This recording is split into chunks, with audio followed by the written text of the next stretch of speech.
Hello, hello, hello. Let me know if you can see and hear me okay. This is going to be a group energy healing where I heal 133 people in 12 different countries. And today is Wednesday, January 14th, 2026. And the theme for this healing and all the healings this month is be decisive, clarity and action, healthy boundaries with group fear. So I'm excited. And I wanted to go over what we're going to do today in particular. But I want to make sure that I am broadcasting properly. So if somebody hopefully can let me know if they can see and hear me okay, that would be helpful. Otherwise, I'm going to have to look at myself on the phone. Yeah. So,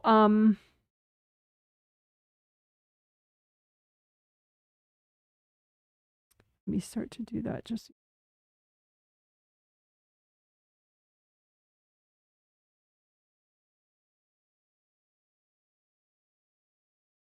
Oh, there we go. I heard me. Oh, thank you. And I just got my first confirmation. Thank you very much. All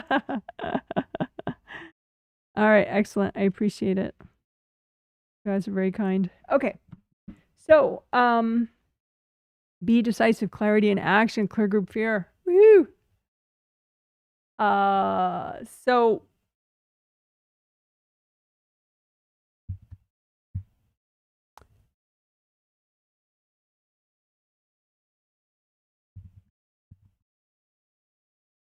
okay, so today we're going to do what I felt was the most effective part of the last healing. We'll do that again. And then we're going to add something else, which I felt like could help even further. So the river, I see in reverse. So the river image right there I got because one of the best, most effective things I felt from the last healing that we did 3 days ago on Sunday was an unblocking river technique, specifically, not all of them, just because unblocking river is cool and validating, which it is as a technique. Because you imagine a river that represents something and then you unblock it, like your ability to focus, you unblock that. So that in of itself is a great technique, but we specifically did it to, one of the 3 ways we did it was to unblock your ability to efficiently clear energy blocks. And that's so foundational that it made a big difference for people. I mean, of course, in combination with everything else we did, blah, blah, blah. But I felt like that was the biggie. So we're going to do that again today for sure. So unblock a river that represents your ability to efficiently clear energy blocks. Energy blocks could be anything. Could be, what your dad just dumped into your space. It could be baggage that you have left over from a past life. It could be, whatever. Anything that keeps you from your flow and, manifesting well and being present and being as effective as you can be. That's all blocked energy. And so being able to clear it efficiently in a time efficient way and maybe a low drama way, just like bam, bam, bam, just keep clearing, subconsciously, obviously. Well, that might not be obvious, but part of how these healings and maybe getting them consistently or having gotten a bunch of them, it's like you change. You can become less avoidant. You can become less timid and tentative. And basically that's you clear old baggage that was in the way of you being a more bold version of yourself, but also you kind of get out of the habit of avoiding. You get out of the habit and the pattern of resisting and putting off and, dramatizing, and you can just boom, boom, boom, boom, boom, clear it, clear it, clear it, do something else, clear it, do something else, like just even subconsciously. So that tends to happen with these healings anyway, because we're doing so many clearing techniques that people over time get, it becomes much more of their default than it was before to just, clear it, get through it, move forward, but this really hones in on that. So that's,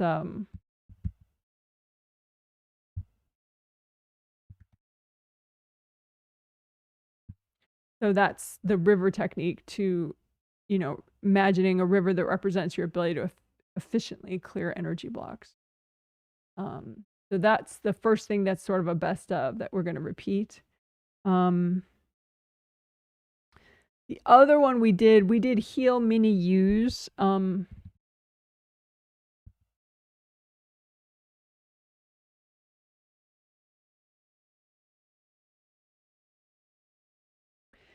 We did, where you heal mini U's. It is a very effective technique, period, where you imagine a part of yourself that's the most stuck or the most resistant or the most stuck in anger or the most stuck in depression or whatever, and then you just heal that part of yourself. It's a great way to kind of get over things, move forward and repair and heal. If you just focus on, the big strong part of you, that's the self-healing energy healer part of you, turn towards that weaker part of you and really heal it. Turn towards really the weakest part of you that you can handle turning towards and heal that part of you that gives you the biggest relief. But I think there were, with sort of that best of idea, that I think will clear two different mini U's, the parts of you that are the most confused, most stuck, and most passive, which we kind of did do 3 days ago, so we'll do that again. And then sort of this idea of efficiently clearing blocks will heal the part of you that is the least willing to clear blocks, which is, probably some parts of you stuck in avoidance or denial or whatever, but we'll just, imagine it like whatever parts of you are least willing to clear energy blocks, and then we'll heal those parts of you. So it's not to force anything, but if these parts of you are so not willing to clear blocks because they need healing, then, we just give them healing. And that, that would help ease you out of that state. So, so that's sort of the best of part of the healing. And then there's new stuff that we're doing today.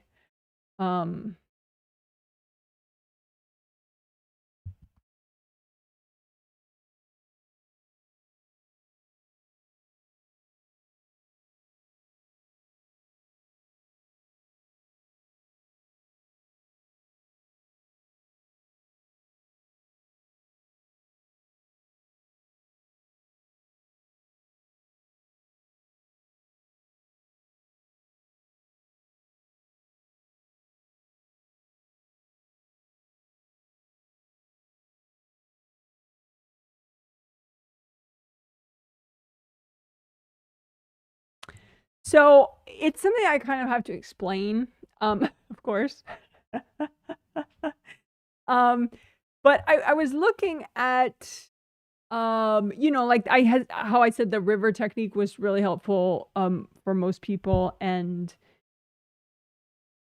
when we were doing the river technique, we were unblocking things, and we were like, also, if your river didn't have enough flow, like say it had a lot of water, but there were rocks. Well, you melt the rocks, right? But say you melt blocks and it's still kind of this weak, feeble kind of stream, it's not like a powerful river that represents you. Just, being able to bam, bam, bam, clear blocks and move forward, boldly. If the river was too depleted, then, it's kind of like, you can look at the start of the river, and maybe the blocks are like right at the start. And so you unblock those, and maybe that strengthens your river. But I started to look at that more and more, like, why would somebody's river not have much force to it? Even at the start. And what I was looking at is that if your physical body is too weak, but I don't mean like, okay, well, how much can you bench press, Although that's cool and probably important. I should work more on weight training. and I am better than I used to be, but but that's not, I don't really mean like, okay, you can lift this much weight, What I mean is your physical body chakras, the 7 chakras along your physical body spine. You have 2 sets of major chakras, right? 7 astral body chakras along the astral body spine, and 7 physical body chakras along the physical body spine, right? And so, first chakra, second chakra, third, fourth, fifth, sixth, seventh in the top of the head. So you have 2 sets of 7 chakras, right? One is your physical body chakras, and one is your astral body chakras. What is your astral body? That's the part of you that can come in and be fully present in your physical body, ideally. So the thing is, if your physical body chakras can't generate a lot of energy on their own because they're too blocked or they have devices on them or something, then that's like a kind of a ceiling for you as a spirit. That your astral body, you can only bring in that much sort of might into your physical body as your physical body can handle, right? And an easy way to look at how much your physical body can handle is to look at, okay, well, how much is your physical body generating? How much volume of energy does your physical 7th generate, your physical 6th, for the physical 5th on down to physical 1st, right? Chakra. So if they don't generate, like, say if they generate, it's hard to quantify, but you could say like, I don't know, 20 gallons a minute of energy. Or how do we want to quantify it? Let's see, like sort of a meh, okay? If the amount of energy that each of your chakras of your physical body can generate, the major chakras along your spine, is kind of like meh, then like you can only bring meh amount of your astral body force in, because otherwise it just, you'd probably be too overwhelmed, and so it just doesn't, you don't do it, you only bring in the meh amount of your astral body force into your physical body. And so then that means that then you have this meh kind of river, and you don't have like a lot of, so it limits what you can handle and what you can do. And so it's possible that we've all felt at some point in our lives, or maybe constantly, who knows, but that, you're doing all you can handle right now, and another project, it's gonna have to wait. Like your resources are fully utilized on the current amount of projects that you have, or the current amount of problems you have to fix, right? And so what we're doing is we're upping your power. If we adjust your body chakras so they can generate more, then it won't, blow their little brains out for you as an astral body, your astral body to come in more and to, bring more power into each of the chakras, right? So, and then you got a stronger river, and then, you can handle an extra 2 projects, at a time. So that's the idea, but we're going to do it carefully because, healthy and gentle. We want to do what's healthy and gentle to do right now, right? Because you definitely don't want to overwhelm your physical body, because your physical body can get sick, and then, that holds everything up, and it's not fun either, Then maybe you get someone you love sick, and it's, we just don't want to go there, right? So, but I planned it out, so we're going to do a bunch of like adjustments. We'll only, up the power of your physical body chakras a healthy and gentle amount, and we'll do all 7 that way, and then there's, like, different unblocking we'll do after that, and this is after we've already done grounding and the 5 essentials, so, you're pretty, like, repaired up and everything by that point. So then we'll up the body power, of your body chakras a certain amount, whatever's healthy and gentle for you right now. And then we'll clear stubborn, triggered energy blocks, whatever triggered just from that step. And then we'll unblock the chakra filaments that you don't have to memorize all this. We'll do it later. But we'll unblock the chakra filaments, the connections between your physical body 7 chakras and your astral body 7 chakras. And then we'll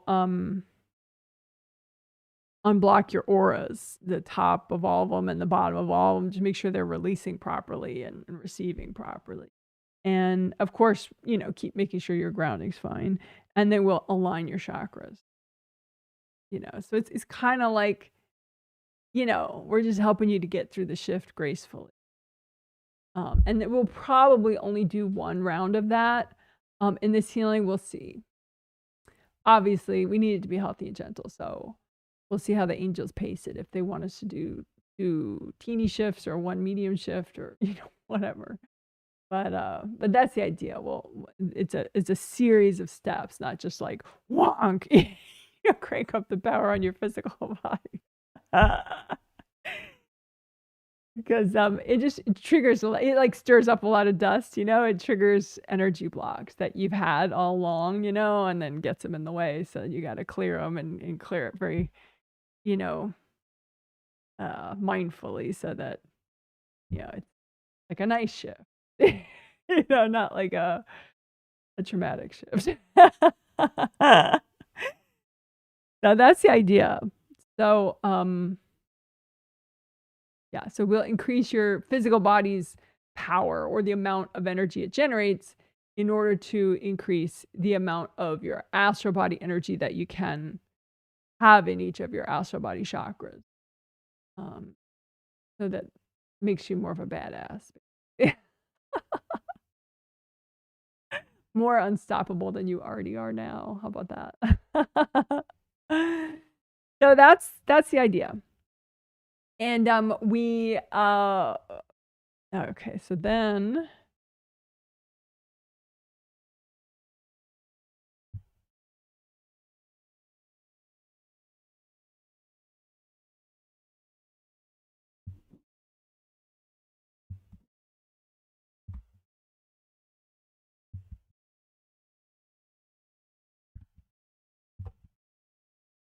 okay, so I announced this 3 days ago in the last healing. I just want to make sure everybody is aware of it. So today is Wednesday, and since I'm live streaming, that means it's family live streaming day, meaning my husband is also a YouTuber, and he has his own YouTube channel, and he has always live streamed on Wednesdays. I'm the newbie to Wednesday live streaming in the last couple months. So, I have to be done by a certain time, because, our household only has so much internet bandwidth to, we can't have 2 live streams simultaneously uploading. So I have this much time left for the live stream, 2 hours and 11 minutes, roughly, before I need to be, off the air to preserve marital harmony. But he's not the bad guy, he's the Wednesday live streamer and I'm the newbie. So I'm just trying to, be normal, respectful person. So, but anyway, so there's plenty of time for me to do the healing, just no chit chat at the end, most likely. So we'll see, but it looks like, yeah. So, if you want to post questions, I don't think it's going to really go anywhere with that. You could just maybe say how the healing was for you. You could post that, because then if I don't read it, we can all read it later after the video, after the live stream is saved as a video. But we'll see. But most likely the healing will take up the whole rest of the time. And I said Wednesdays often, just because I only do 1 Wednesday live stream a month. It's when the triplet set, the third healing of the triplet set, since now the triplets are more spread out, Thursday, Sunday, Wednesdays. But I think next month, February, my husband is going to take the day off on that Wednesday. We'll see. But if he does, then I'll be able to stream longer that day. So whatever. It is what it is. So I hope that makes sense. And now I will look at the chat comments. All right. Thank you for telling me that you can see and hear me. That is really important. Not always working so well with that stuff, so it's good to know.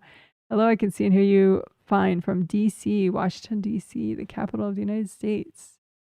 Hi, Janet, can see and hear you from icy Chicago. How cold is it in Chicago? Oh, I do not miss winter in Chicago, that's for sure. I really don't miss anything about Chicago, to be honest. I mean, I love all my clients that are in Chicago, but I can work with you guys from wherever, so. Let's see, do I miss anything about Chicago? Sometimes in Chicago, I used to live near Lake Michigan, like walking distance. That was kind of nice. Because of the beach. I used to live near, like on Thorndale, around Thorndale and Granville and stuff. And so I used to be able to walk to the beach of, Lake Michigan. So that was nice. But the weather's pretty extreme out there compared to here. Now, I am in the Pacific Northwest. It is very rainy and dark. That's the definite clear downside of living out here. You don't get a lot of extreme cold or a lot of extreme hot, but you get many months of murky cloudiness during the late fall, winter, and early spring. Okay. But, take the good with the bad. It's very green out here all year round, which is kind of nice. Hey, Janet, I can see and hear you from sunny Las Vegas, 74 degrees Fahrenheit. Wow, that's like a summer day for us. That's funny. Thank you for the healing. You're welcome. Wow, 74 and sunny. Dang. Someone says hi from Chicago, 20 degrees Fahrenheit and cloudy. That is way, way, way below freezing. For the rest of the world, that is not backwards enough to be on Fahrenheit system that like the US is. Hi, Janet here from Chicago too. Yay, hello to you. More Chicago people. Woo! Hello, Janet. I've been really curious and attempting astral learning and clearing. I'm excited for this session. Well, that's cool. Yeah, you go to the astral every night in your sleep. Yeah. So sometimes people say astral stuff like they've never been there before. But every time your body's asleep, you're there on the astral.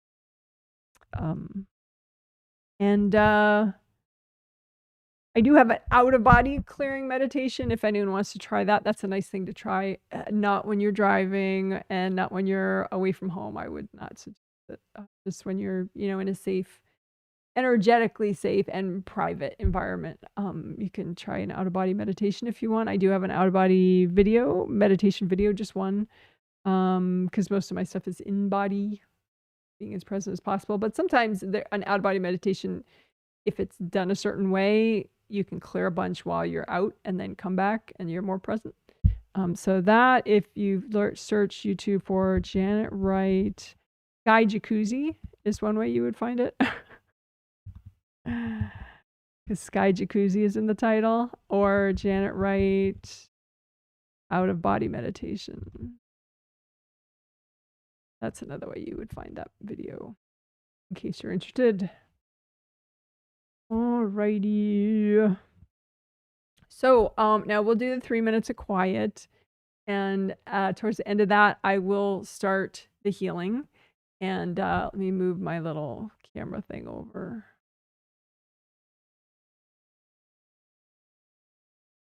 See everything.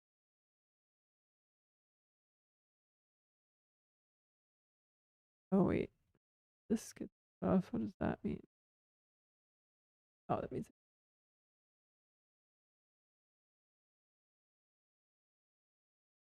Sorry.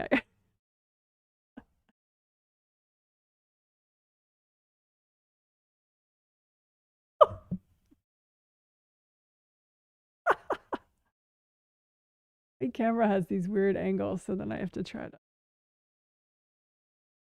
Oh, for that.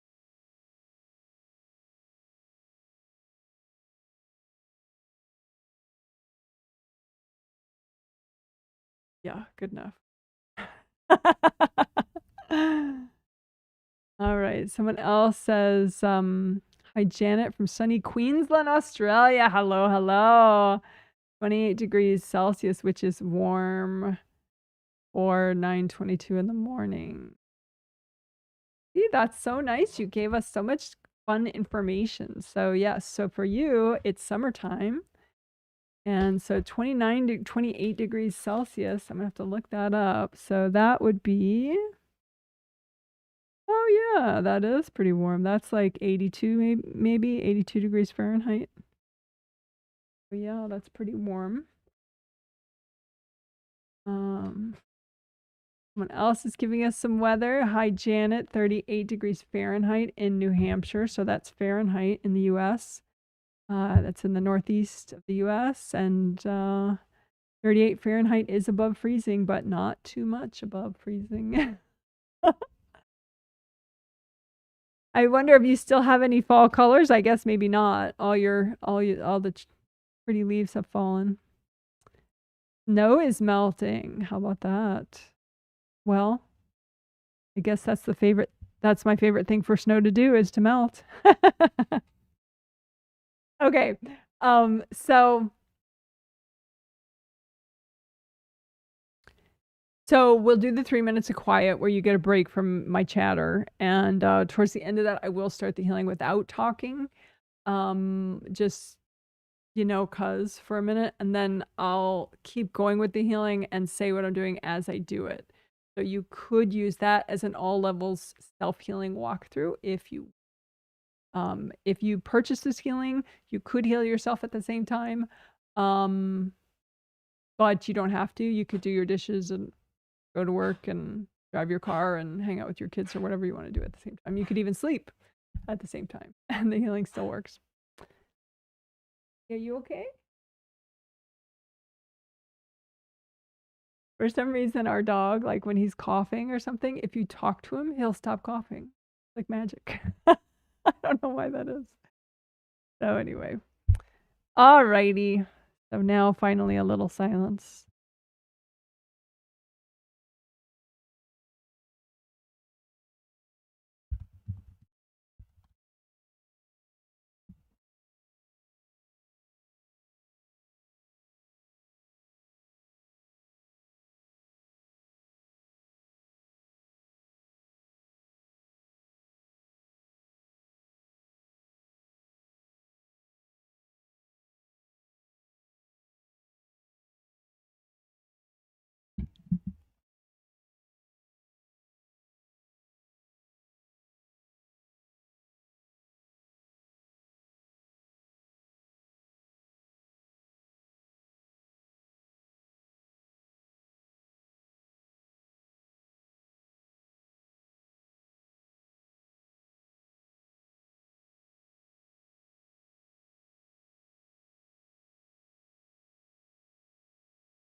Okay, thanks for waiting.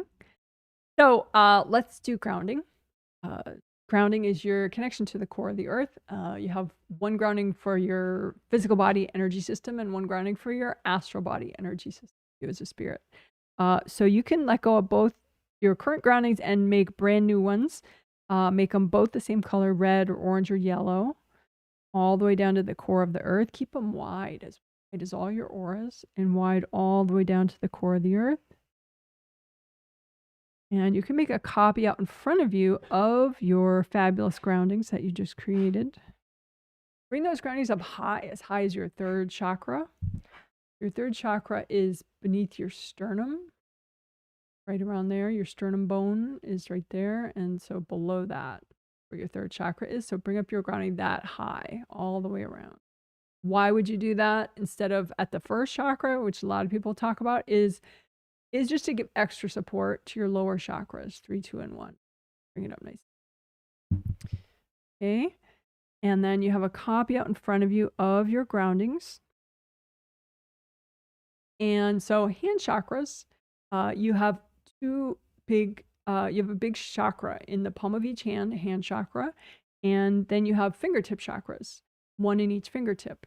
And so chakras are energy centers. They generate energy and they keep energy flowing.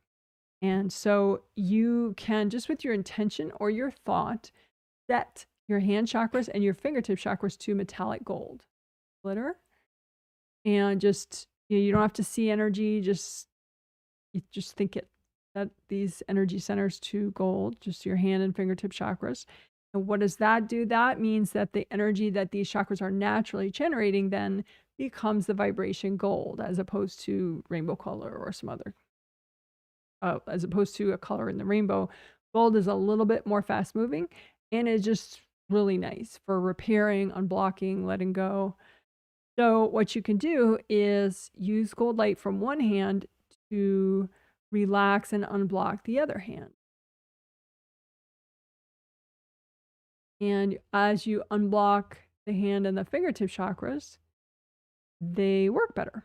They generate more energy, which is good. You want to have a lot of gold light to do your healing. Okay. And you can heal directly, on yourself, like say, put your hands on your stomach or your chest and just heal yourself while you sit around. But you can also heal a copy out in front of you. So later when we do the river exercise, you imagine a river out in front of you, use gold light with your hands to unblock the river, right? But a lot of the times you can have a copy of yourself out in front of you, say your neck and your shoulders and your arms and your legs, and you can use gold light from your hands to unblock your legs, spine, your neck and your shoulders. That expression, weight of the world on your shoulders. We don't want that, right? So just imagine any heavy burdens you're carrying on your shoulders and use gold light from your hands. You melt them, okay? Above your head. You can have hard chunks of energy above your head.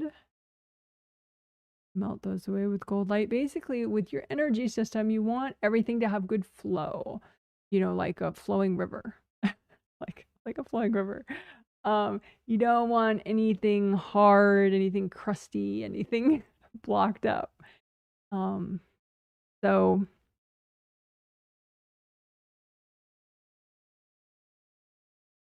you can use gold light and like a nice big wide band of gold light all up and down your spine, because you have all your major chakras along your spine, 7 astral body chakras and 7 physical body chakras, right? All along your spine. So a nice big band of gold light.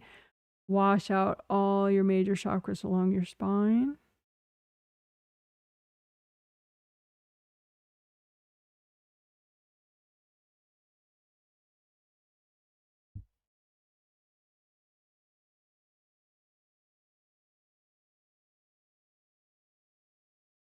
Okay.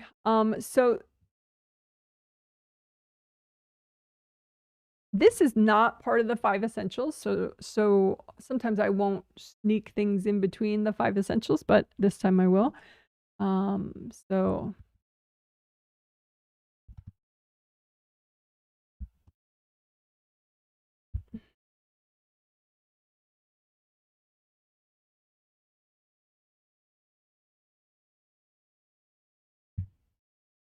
okay, so regardless of your politics, whatever your politics are, whatever your political views are, even if you try never to have political views, you do have a 7th chakra, right? You have 2 of them in the top of your head, and they work much better without other people's energy in them. And however, you know, humans can get very passionate about politics, right? And rightly so. And so sometimes people are not very into free will with their political views, right? They want to kind of disable their political opposition. They don't want to just let people have their own views. They want to suppress the opposition. And so if that's happening, one way that that is done is to put chunks of energy in sort of your enemy, your political enemy's 7th chakra, and it just sort of powers that person down. And so lately I've been noticing that people in different countries, just that people can get energy blocks in their 7th chakra from somebody in politics who just wants people to stop disagreeing with them, to stop resisting their whatever they want to do, right? And so what we could do is unblock your 7th chakra, right? And it's not to say that, you know, whatever your political views or your lack of political views, that's fine. It's just that if you have other people's, you know, chunks of energy in here, which could be for all sorts of reasons, but I was noticing political chunks of energy in here in particular lately. If you have those stuck in your 7th chakra, then it just makes you less capable across the board. Okay, so we're going to unblock 7 chakras and specifically clear out political junk in there from other people, but you know, other stuff while we're at it. Why not? Okay.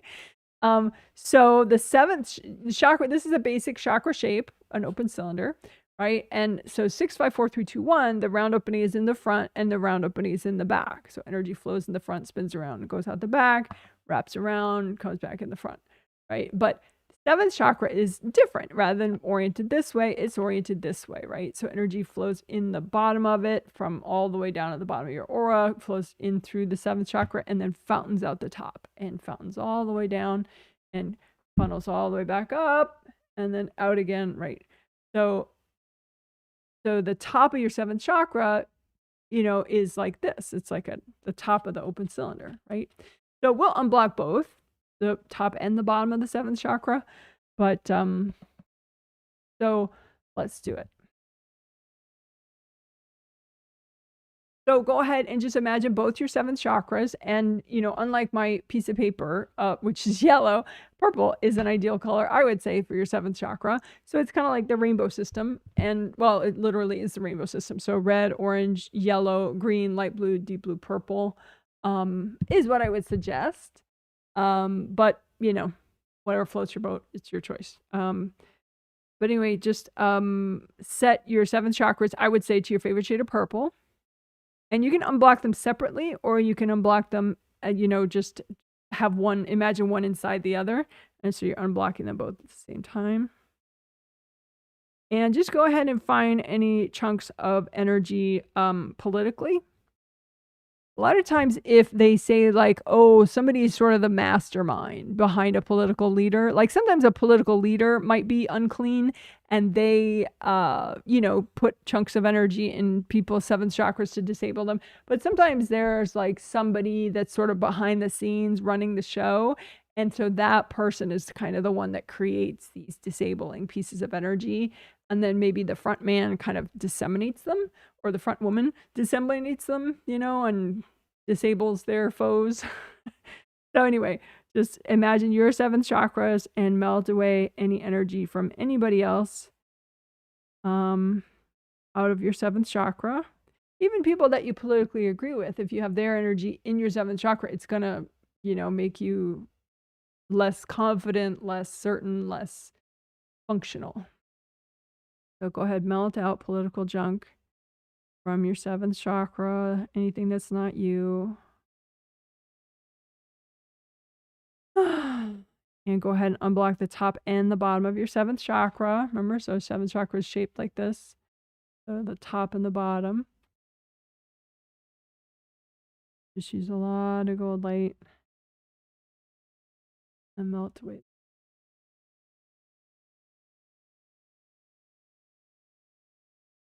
And the 7th chakra energy shoots out through the creative rings and goes up to the top of the 7th layer, which is the outermost layer, and then it fountains down all the way around, all around, and then collects at the very bottom of the 7th layer down here, and then it gets drawn all the way up through the body, through the bottom of the 7th chakra, and then gets fountained out the top again, right? So you can just, that route from the 7th chakra upward to the top of the 7th layer, I call that your upper 7th chakra river.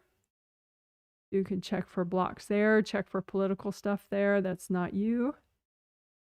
All that. And then, use gold light and wash everything out that's not you in your 7th layer. Both 7th layer astral body aura and 7th layer physical body aura. Just wash them both out at the same time. Melt everything that's not you, especially political stuff that's not your energy. But, whatever else you want to get on the way. Anybody else's energy, just melt it out. And then also another place it can really collect is at the very bottom of your 7th layer.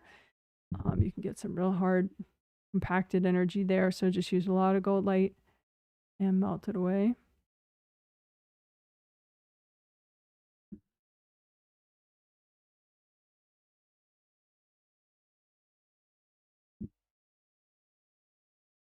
And sometimes having other people's political energy in your space can make you not want to participate in politics. Sometimes it can make you want to participate, but be very sort of wired and feel very sort of on edge.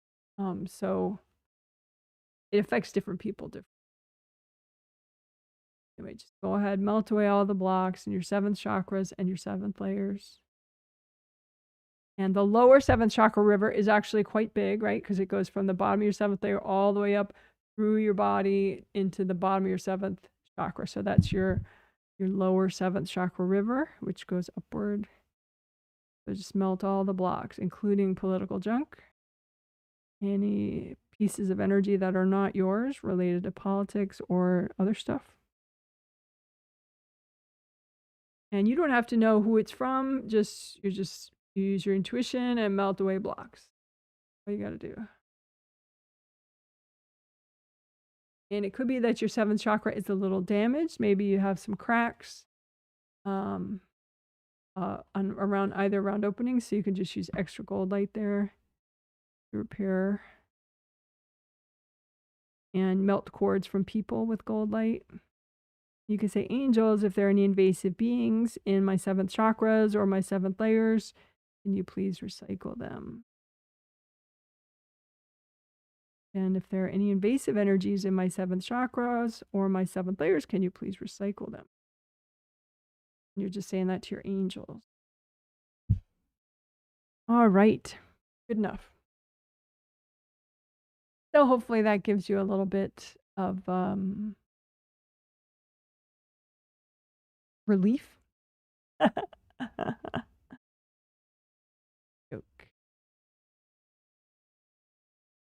Now we can continue with the 5 essentials.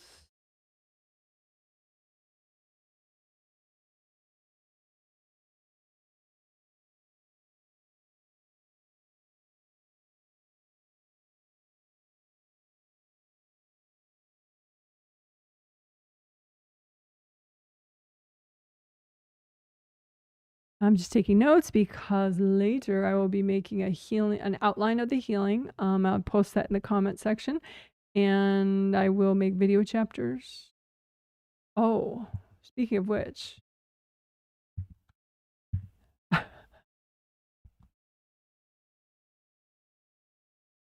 Mm.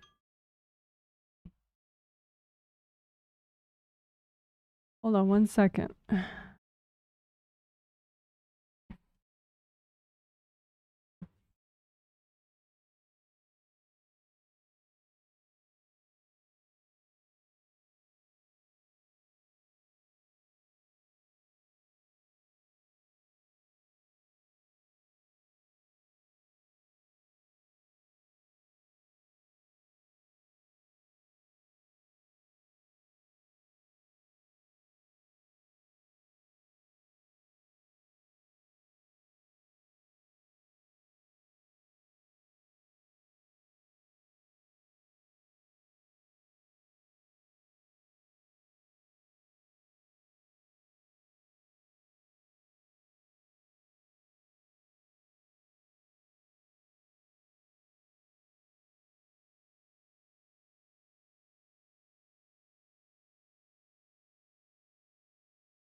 Hey, sorry about that.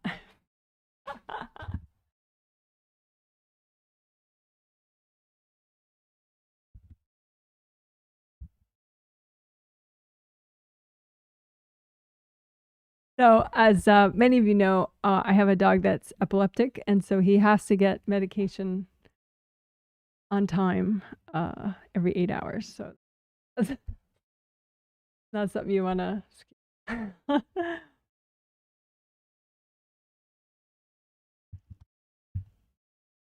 Okay, so video chapters. I do make video chapters, as you guys know. And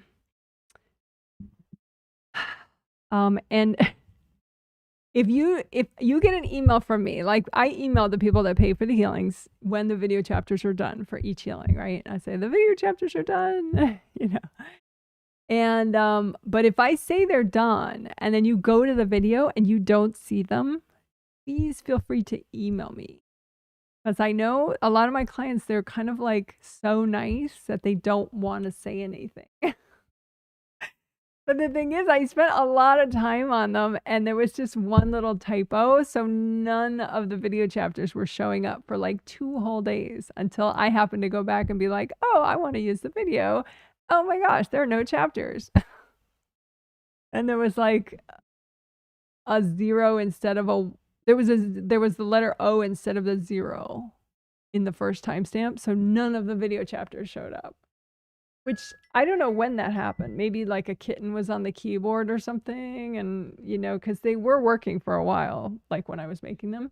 But whatever. So, long story short, if you don't see video chapters and you think they should be up already, and you know, like maybe I emailed you to say they're up, you know, or you see them in the info section, but they're not displayed as chapters, feel free to email me and say, hey, is there something wrong with the video? This is my email address. I mean, everyone that pays for sessions already has my email address, but if you're just a viewer and you want to know my email address, here it is, jwhealing.com, just like the YouTube channel. So feel free to email me and be like, hey, is there a problem with the video chapters? Because, you know, within a day and a half or so, they should be up. I actually kind of busted my butt and I put them up that night, like that's the same day of the healing, but it didn't work. Anyway, so feel free to let me know if the video chapters are missing, even though I said they're there. Very cool. Now back to the healing. Now back to the healing.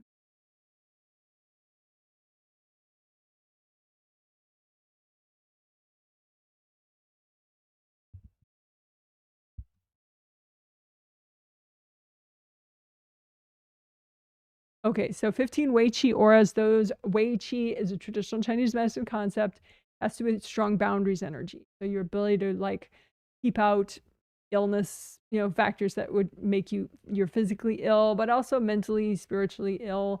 You know, it's your strong boundaries energy, right? And so you, not strictly traditional Chinese medicine, more of like I don't know, something the angel showed me is that you have 15 auras that have your Wei Qi energy in them. And one is for each of the major meridians. There are a couple extra ones.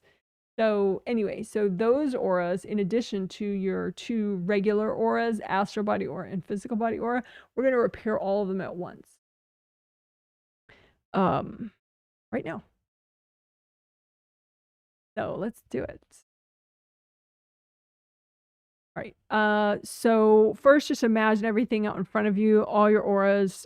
If you're reasonably present, your auras, it looks kind of just like one bubble, even though it's 17 bubbles all in the same location.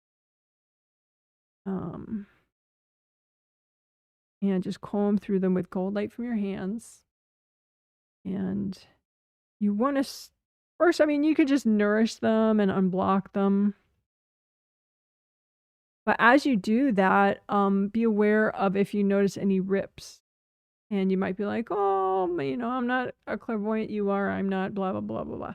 Use your intuition, you know, fake it till you make it kind of thing. Just like be like, oh, yeah, there might be something right there, you know, and that's good enough. So then, you know, like, okay, I need aura repair.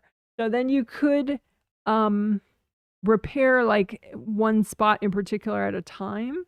But we're going to do it a little more in a more time efficient way, and also a way that's more newbie friendly. Is like if you don't trust yourself to be able to see or intuit every rip, you know, we'll just repair them all at once in a way that doesn't require vision. Okay. So that's composite copy technique. So you just imagine a rip, imagine an image of a rip, like you're creating an image of a rip, but you say with your intention, this represents all the rips that I do actually have in my auras, right? So this is your composite copy rip, right? So then you want to clean out the rip with sticky gold wax and then use more gold light to repair the rip, right? So sticky gold wax is gold light from your hands that sticks to whatever's not you. So you have your rip and you want to clean it out, right? So fill it up with sticky gold wax.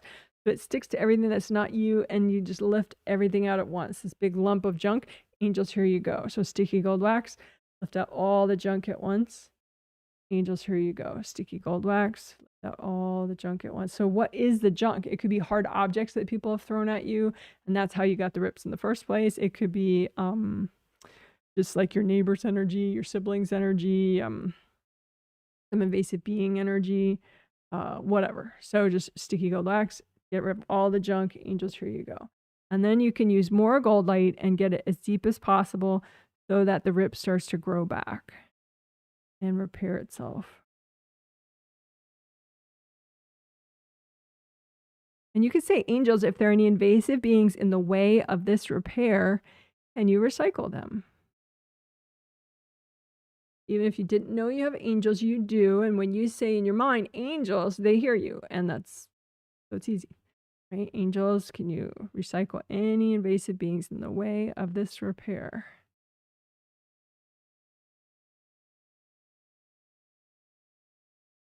All right, great. So that repaired most of the rips, maybe all of them, but there may be a few extras that you have. So let's do one more time for the leftover rips, right? So just make an image of a rip and just say, okay, well, this represents my leftover rips that I still have. Right? And then sticky gold wax, lift out all the junk. Angels, here you go. Sticky gold wax, lift out all the junk. Angels, here you go. Sticky gold wax, lift out all the junk. Angels, here you go. And get the gold light as deep as you can in there. You could say, angels, if there's any invasive beings in the way of this repair, can you recycle them?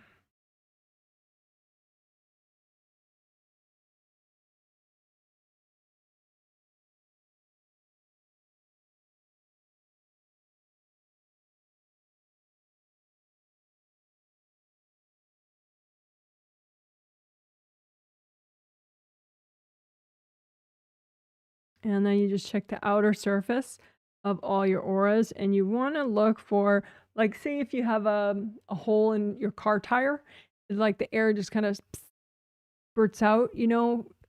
So you want to check for any like little leaks like that, and just use so much gold light that they repair. And if they don't repair, it could be one or two reasons. One reason is you have a hard object stuck in there, just like with the tire metaphor. You might have a nail stuck in your tire. Well, that's a problem, right? You got to get the nail out and then patch the tire. You can't leave the nail in and expect it to be a good tire patch, right? So, so that's one thing. There may be, a couple little, sometimes they're really teeny, the ones that are left over. If you have any hard objects that are still there, so you can sticky gold wax them, lift them all out at once. Angels, here you go. And then the second reason that it might not have fully repaired is invasive beings in the way. And you can say, well, I already asked my angels. Why didn't they get rid of all of them? And, whatever. You can waste time fighting with your angels on that one. But, if there is not repairing and you just took out the hard objects, then there probably is at least one or two invasive beings still in the way. So you can say, angels, can you recycle their leftover invasive beings that are in the way?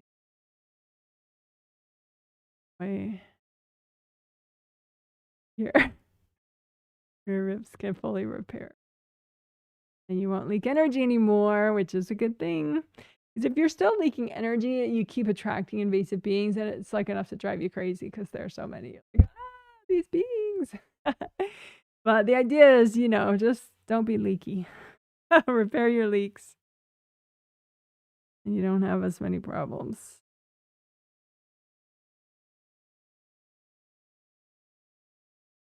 And so the Wei Qi auras that I talked about, strong boundaries energy, they're full of gold, flowy energy. And how is that, right? Because the astral body and physical body, they're full of your energy because you have major chakras along your spine working hard to generate that energy, right? So these Wei Qi auras, they have gold light. Why? It's because each Wei Qi aura has 3 gold mesh spheres all around you, gold mesh, that is just constantly generating gold light, filling up the Wei Qi aura and also sending it inward towards your body and towards that meridian that it's supposed to nurture and support. So if this is too much, just, don't worry. You can kind of wing it. You don't have to, have there won't be a test. So, but anyway, you can imagine all your auras and imagine the 15 Wei Qi auras and just the gold mesh spheres within them. And the thing is, sometimes you can get gaps in those gold mesh spheres because maybe it was damaged, the aura was ripped up, but then you healed the aura, so it's no longer ripped, but still the gold mesh spheres didn't kind of grow together there. So you have a gap. You don't want gaps in your gold mesh spheres. You want a lot of gold, as much gold light everywhere as possible, right? So you just imagine all those gold mesh spheres. Like technically there's 15 inner ones, 15 middle ones, 15 outermost ones. But just repair them all at once so you're not freaking out about the complexity of it. Just use gold light and let it go where it needs to go to repair your gold mesh spheres of your Wei Qi auras. And if you have a problem area, like say your shoulder has been bothering you for days or your knee or whatever, or, one side of your lower back, definitely check the gold mesh spheres right there. So like if Akidal had like weird pains around her sacrum in the back here, I would say, well, for sure, make sure all your auras are repaired and unblocked here, but also repair the gold mesh spheres here so that there's a lot of gold light continuously coming here to repair and to keep things flowing and supported, right? So just calm everywhere, right? When in doubt, calm everywhere with gold light. And your intention is you're just melting away the blocks, you're repairing the gold mesh spheres, you're finishing aura repair if there's any little bit you missed, right? So this is basically, we did aura repair. This is a little extra aura unblocking. And then you can redo your gold buffer zones. So gold buffer zones is they're just big gold flowy force fields that you can make and attach to the edge of your astral body aura and your physical body aura. So they're just big gold buffers. Make 2 of them, one for your physical body, one for your astral body aura. One for your physical body aura and one for your astral body aura. Yeah, just make them nice and golden flow. And if that blew your mind, just say, angels, can you make those for me if I need them? All right, good job. That is aura repair. Why do we do that? Because having your auras nice and safe, it protects you. It protects your physical body. It protects you as a spirit. It just makes life gentler and easier, which is good.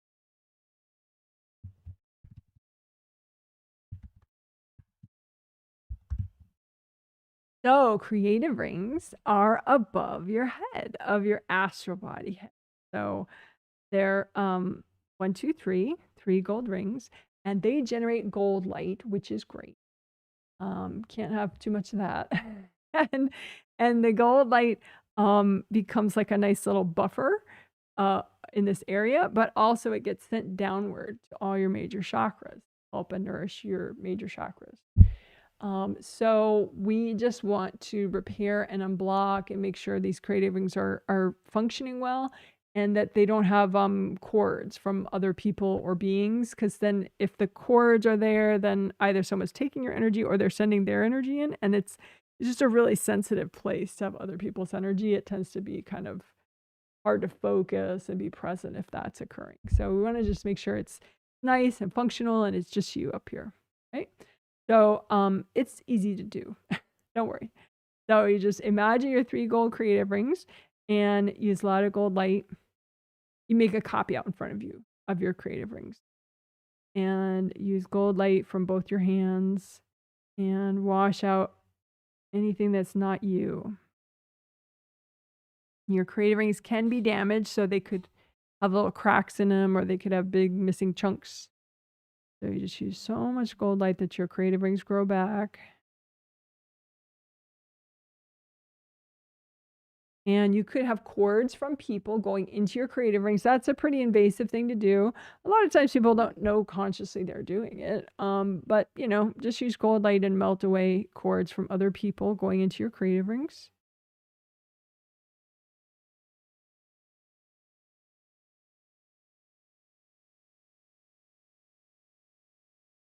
And sometimes, you know, people mean well. You know, they might be like say maybe you're upset about something and somebody's very triggered that you're being emotional, and so they might be like, calm down, you know, and they might cord your creative rings to be like, try to force you into a different state of mind.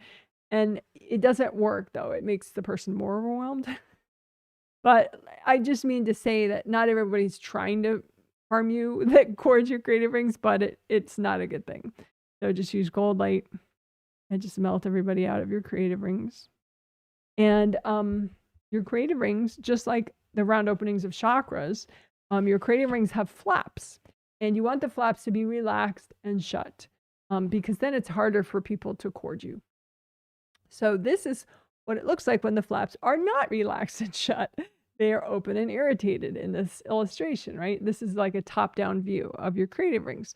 So you can go ahead and imagine your creative rings and see, are my flaps open? Are they sticking open, or are they shut? So it's nice, smooth gold outer surface.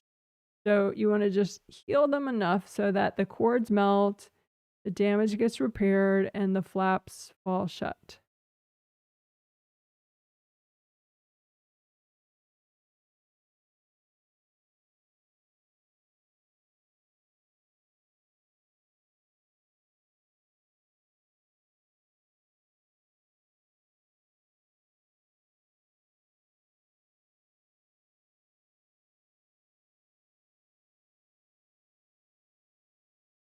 And we can use sticky gold wax for your creative rings. That's nice. So just put sticky gold wax all around and inside your creative rings. And the wax can stick to everything that's not you. So then you just remove the wax with all the junk and give it to your angels. Angels, here you go. So again, sticky gold wax, your creative rings all around them, above them, beneath them, and just have the wax stick to everything that's not you and move it out. Give it to your angels. Angels, here you go.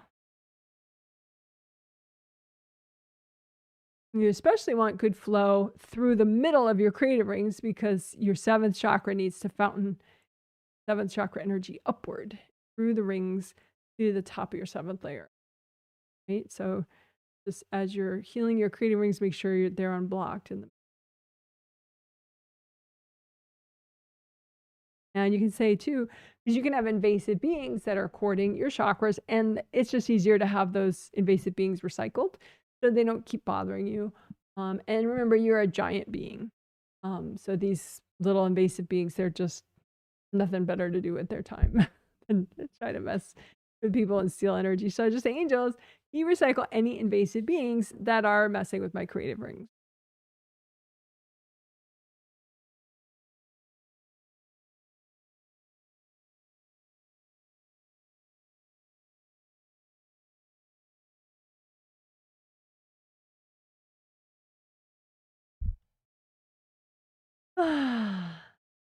All right, good job. Good job, good job, good job.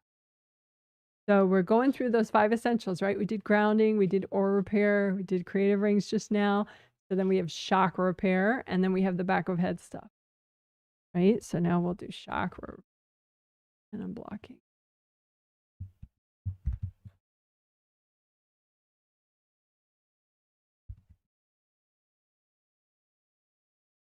So you have a lot of chakras. There's the 7 major chakras of your astral body, 7 of your physical body chakras. Those are the major chakras, 2 sets of 7.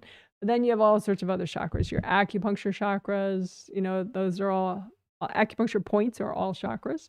And you have other larger energy centers like around joints to keep the energy moving in major limbs and stuff. So a whole bunch. So we're just going to repair and unblock them all at once to the extent that's healthy and gentle to do right now, which I usually say as H and G. So I don't have to write it out.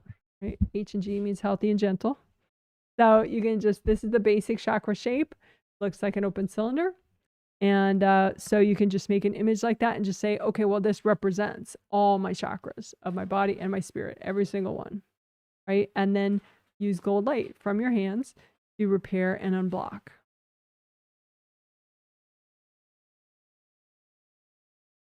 And melt away cords from people. Melt away energy blocks.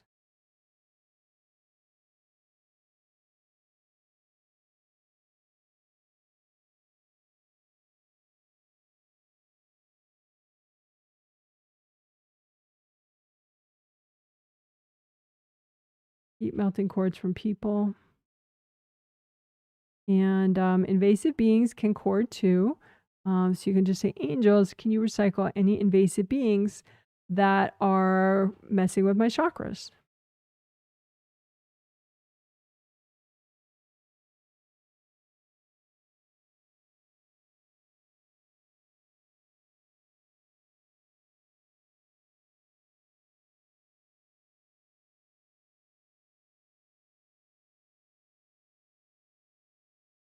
And sometimes, so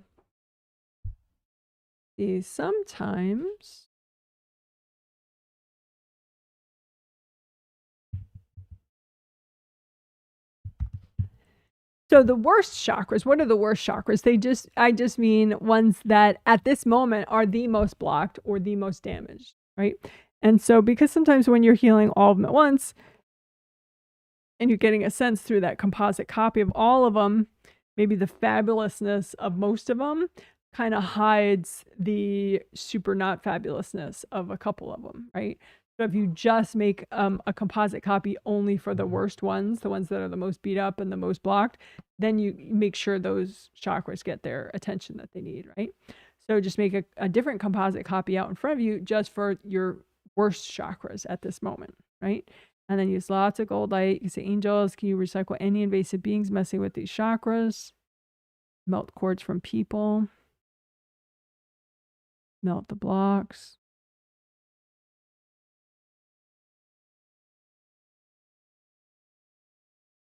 And just see if you get a sense that these worst ones are different than when you were healing all of them at once before.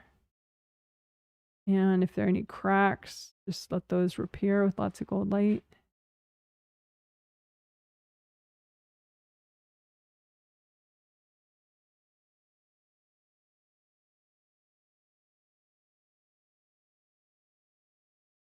And you can lift out the blocks that are healthy and gentle to get rid of from these worst chakras and melt them away. Lift out the blocks, melt them with gold light. Lift out the blocks, melt them with gold light. All right, so you can get rid of that worst chakras version and just again make one for all your chakras, a composite copy, and use gold light and see what that's like now.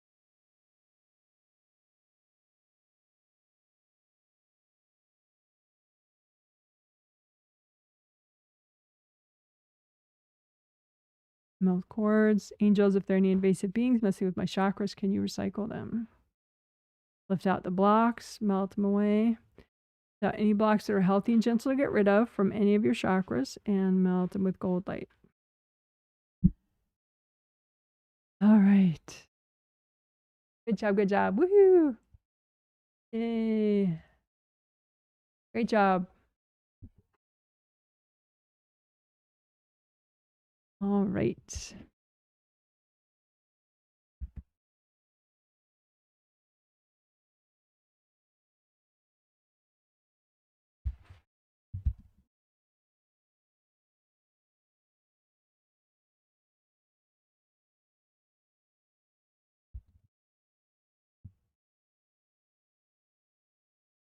Okay, so this is the fifth essential, which I generally call back of head stuff. It's all located back there, what we're going to work on. So base of skull points are right there, right? And the good karma windows is what I mean by GKW, which I wrote out there, GKW. So good karma windows, they're back here. And they're like the back doors of your astral body aura. So your astral body aura is, you know, around your astral body, and it's you as a spirit. So the part of you that can come in and be fully present, ideally, in all your chakras, hopefully. So the back here, there's one good karma window for each astral body aura layer. You just want them repaired and unblocked so that they're back doors for you to bring in positive, uplifting energy and not back doors for like nasty, invasive energy. So, we could do that first, the good karma window stuff. So an image of what I mean by a triple frame window, that each one of the good karma windows looks like a triple frame window. That's what I mean by a triple frame window. So that image right there. So I think technically that's called 3 concentric squares, but I don't like that. I like triple frame window. So you just imagine like a profile of all those good karma windows and repair them like that with gold light combing through them.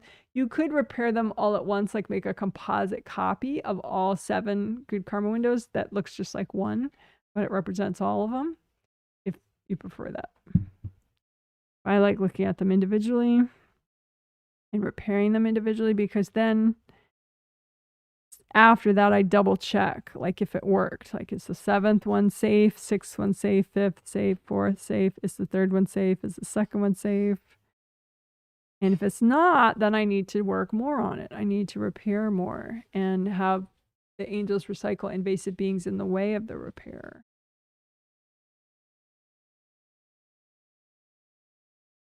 Angels, can you recycle any invasive beings that are in the way of the repair?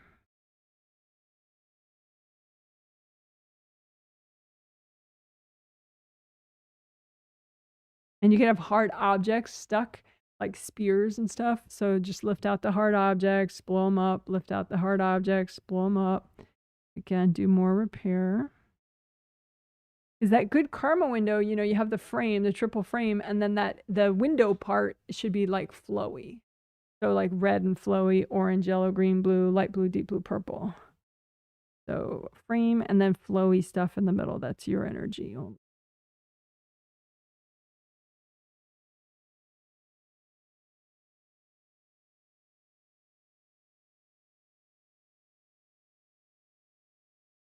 So I was communicating with someone recently and they were like, oh, you know, I couldn't sleep. I felt weird. And I asked my angels to recycle the invasive beings, and it didn't work. Yeah. And I think what they meant is somehow like the angels aren't doing their job or something, or, somehow whatever. But the thing is, if each time you ask that, the angels do recycle invasive beings. But if you still have a lot of damage, there's kind of no point. It's like leaving your door open and there's some robbers walking by. Well, there's more robbers that are going to walk in, in the spirit world. Not everything is all flowers and daisies and angels, right? There's invasive beings. And yeah, you're much bigger, but still these little pesky things are enough to disturb your sleep and, make you less focused. You spend more time on, stupid things than you should. So you just want to use a lot of gold light and repair things. And if you still feel weird, your repair didn't work.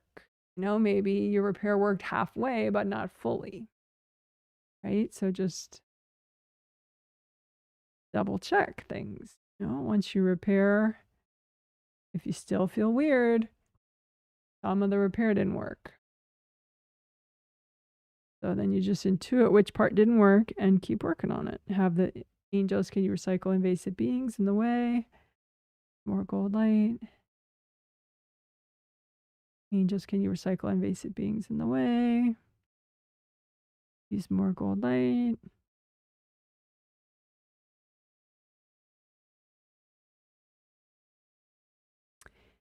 And it's kind of cool. Sometimes you can see, like, say if you have a first chakra, first good karma window, a little bit of damage there.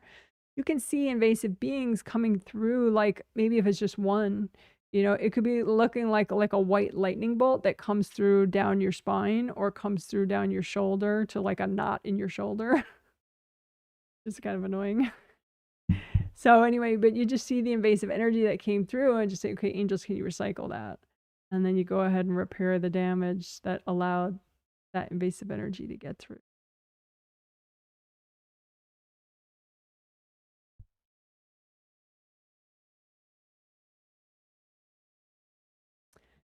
So that's one thing for back here is good karma windows. The second thing is all these cool points that I'm showing in the diagram there, those base of skull points. So it's 2 rows of points, one at the level of the top of your earlobe, one at the level of the bottom of your earlobe. Those are all chakras, right?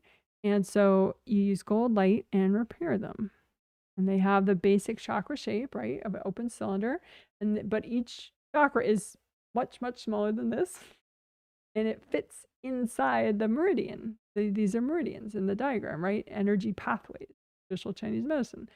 So you just unblock and repair each of these chakras so that they can do their job properly of generating energy and keeping the energy flowing in the meridian.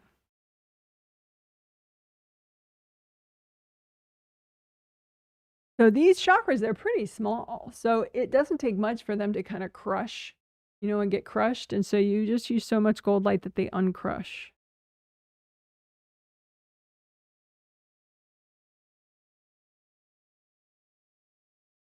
And you want the meridian itself to be red and flowy, like a red flowy tube. And then your life force and your body's life force within it is like a red flowy river within it. And if it's not, sometimes if it's damaged, it can look like all blackened and then split open like a banana split,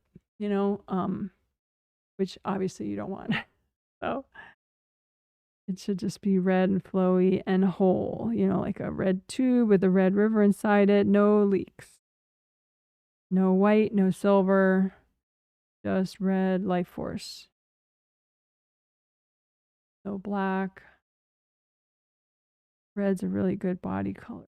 Typically, if it's black or white or silver, there's invasive energy and/or got whacked to crap.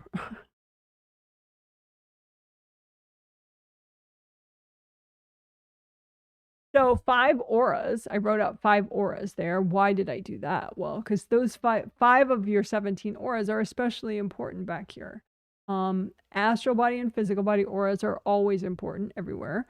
And then those 3 that I listed out with initials, GV, UB, GB, that's governing vessel, urinary bladder meridian, and gallbladder meridian, right? And those are the base of skull meridians that we just healed a little bit of, right? The ones that go through the base of skull.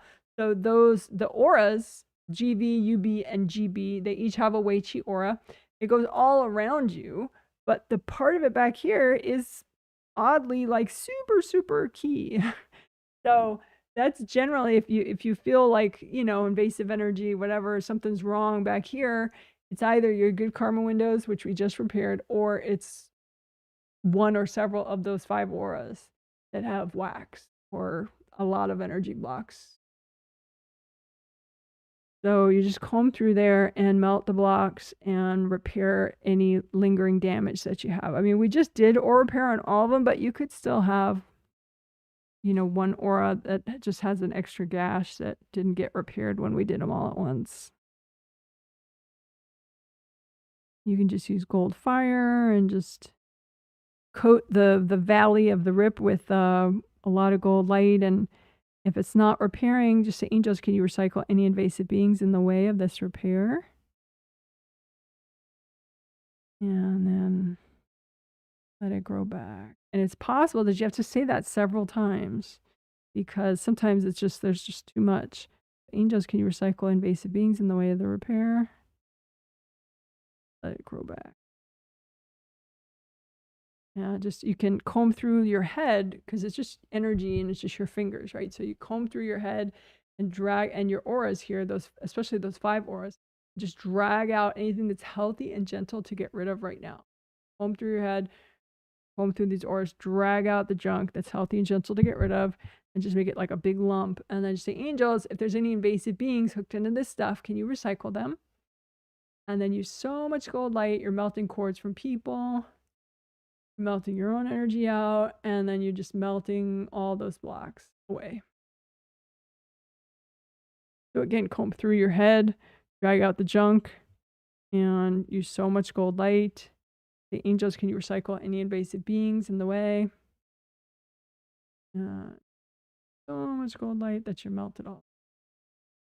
You can make a special grounding just for your base of skull area, a nice red grounding all the way down to the core of the earth. You can bring up red earth energy to soak your base of skull area.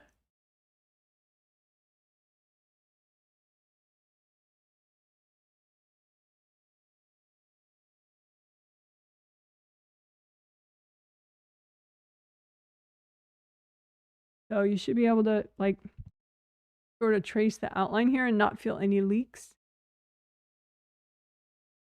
If you feel some leaks, just do a little bit of extra work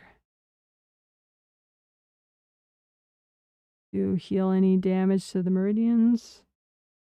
Maybe you have a little damage you missed in the back of your 7th chakra or the back of your 5th chakra, back of your 6th chakra, sorry, or the back of your 5th chakra, or your 7th chakra, or your creative rings. So just do a little finishing touches. 7th chakra, 6th chakra in the back, 5th chakra in the back. Any leaks? Yeah.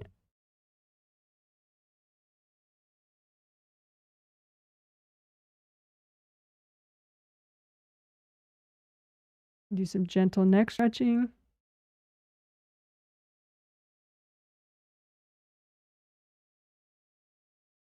And if you notice your trapezius muscles are back here, like in your shoulders and your neck.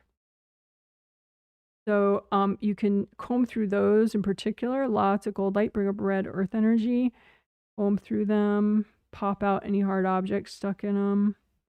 If there are any invasive beings in them, you could just freeze them, drag them out. Angels, here you go. Freeze out any invasive energies in your trapezius muscles. Drag them out. Angels, here you go. You want really good flow in these muscles because they're just so important. Energetically, but also comfort-wise.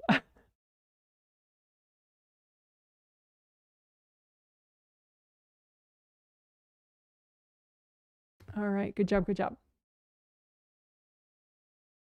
So that is that.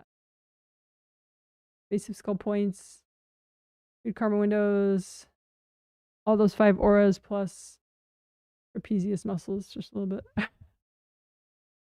Traps, trapezius muscles. Apparently, people that do body work, they call those your traps, which I didn't know. So now you can sound like a gym bunny and say, "Oh, my traps."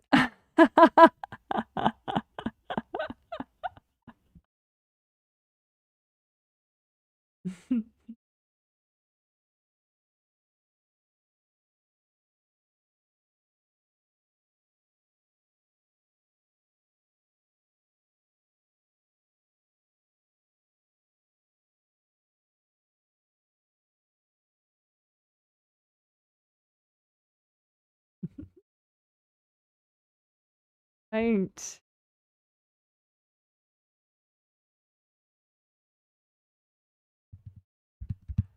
All right, so we did the 5 essentials.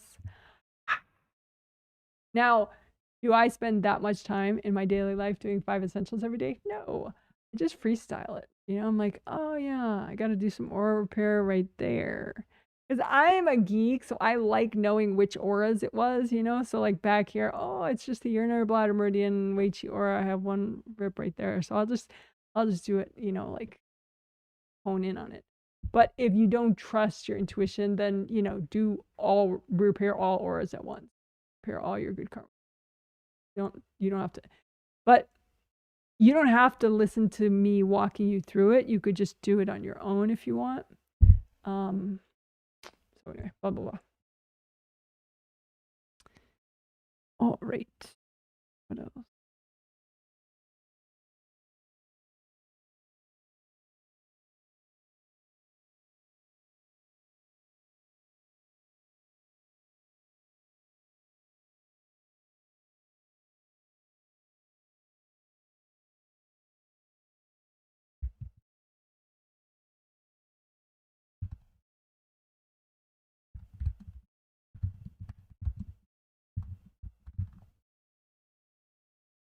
Okay, so this is what I explained already. This is the new thing that we're doing.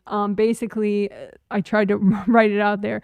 We're increasing the power of your physical body major chakras. So your 7 chakras along your spine.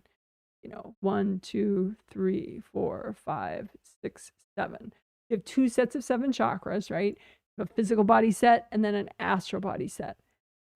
So I was explaining how if your physical body set is too like feeble and blocked up, then it limits how much power you can bring in with your astral body chakras, because you don't want to overpower your physical body. Like, it's not stable that way. So, but if we increase the ability of your physical body's chakras, those major 7 chakras, to generate more energy, then that frees you up to bring more of your power in as a spirit, and then you're more of a badass. You can, finish an extra project in a day. Just makes you more capable. So let's do that. That was explaining. So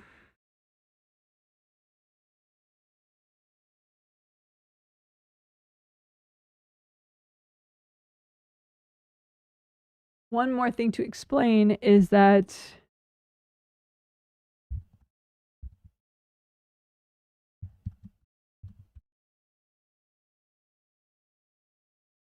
so this will be in 5 parts. The process, because it's actually quick to unblock your physical body chakras enough so that they generate more energy. But then the other 4 steps are so that it all is cool.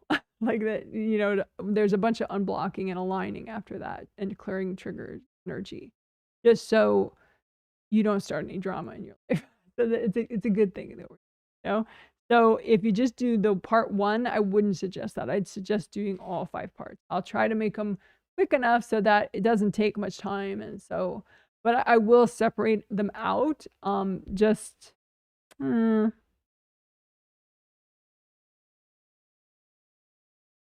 yeah, I think I will make them separate chapters, just to be absolutely clear what we're doing. But please, I would recommend that you do all 5 of the quick little chapters. rather than just doing the first part. All right.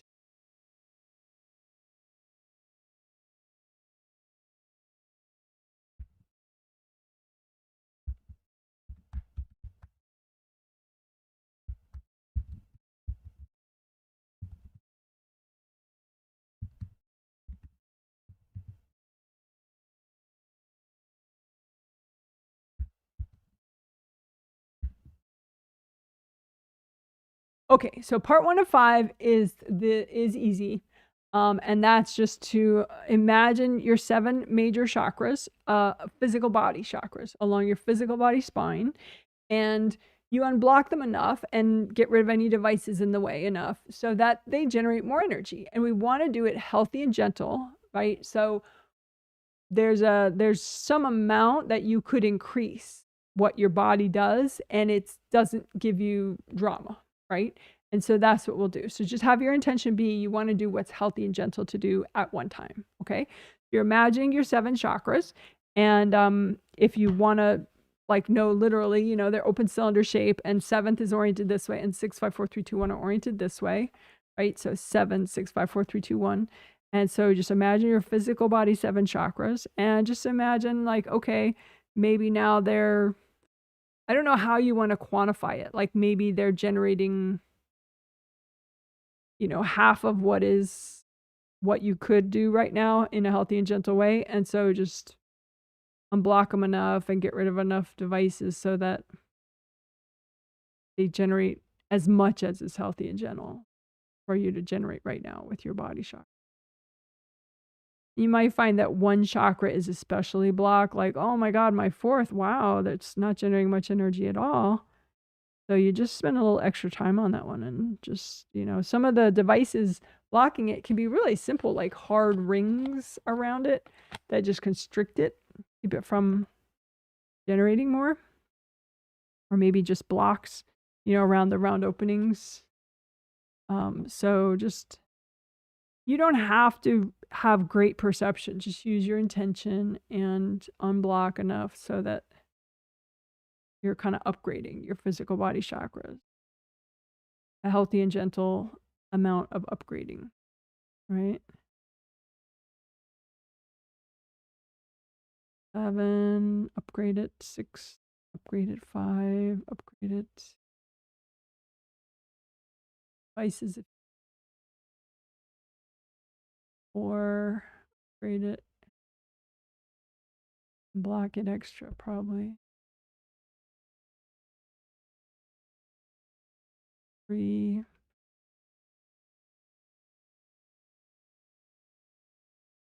2.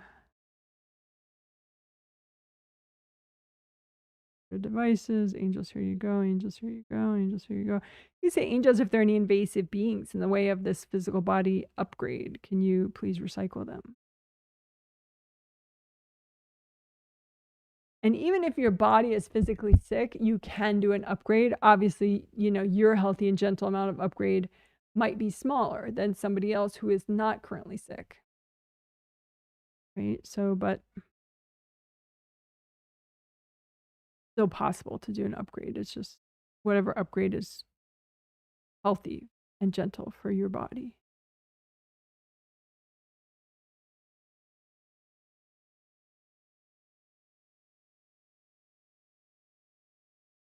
First chakra, you may need a little extra unblocking.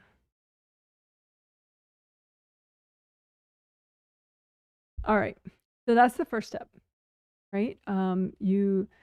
So that these physical body chakras along your spine, 1 through 7, generate more energy.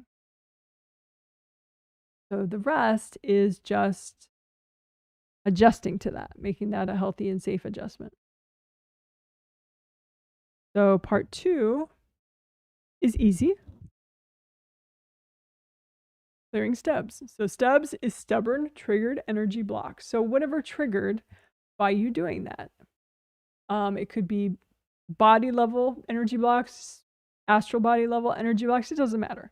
You just pile out in front of you anything that's triggered because you just did that, or for other reasons, whatever's triggered, right? So put out in front of you all your stubborn triggered energy blocks, and bring up red earth energy, soak them in red earth energy, use cold light, melt cords from other people going into these blocks, melt cords going from you to these blocks, and just use so much gold light that they melt away. You can say, angels, if there are any invasive beings in the way of this clearing, can you recycle them?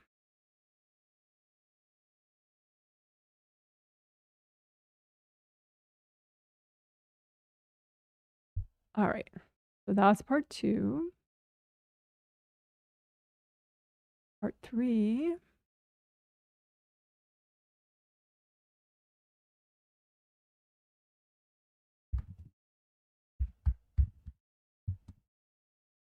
Unblocking chakra filaments. So again, also fairly simple. Chakra filaments are basically just cords, but they're good cords between your body and your spirit, between your major chakras. So you can imagine your set of 7 physical body chakra. So between your 7th physical and your 7th astral body chakra, that's your 7th chakra filament. And then you have a 6th chakra filament, 5th chakra filament, 4, 3, 2, 1, first chakra filament, right? So just unblock those filaments. Just use gold light. The ideal color for each one is, so if you set both your 7th chakras to purple, then your energy flowing through that 7th chakra filament would turn it purple. If it doesn't look purple, because you have other energy that's not yours there, so just use gold light to melt that stuff away. You could have energy blocks that got triggered, kind of stirred up by what you just did. So you want to just make sure these are nice and flowing. You want your body and your spirit to be able to communicate really easily together with each other. So like you can tell when you need to go to the bathroom. You can tell when you need to eat. You can tell when you need to drink water. Also, then you don't get, like, say, because if you have someone else's anger shoved in one of these filaments, it could make you feel cranky, even though, like, otherwise you wouldn't be cranky, or it could make you feel sad when otherwise you wouldn't, so just wash out other people's energy, wash out any blocked energy at all from these filaments.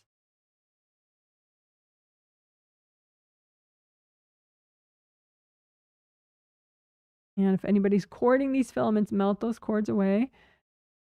Even if you have young kids, really the only cords that would be ideal would be from your first chakras to your kids' first chakras, but not at the filament level.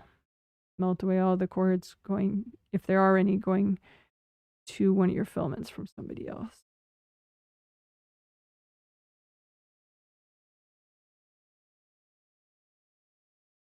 All right, good enough.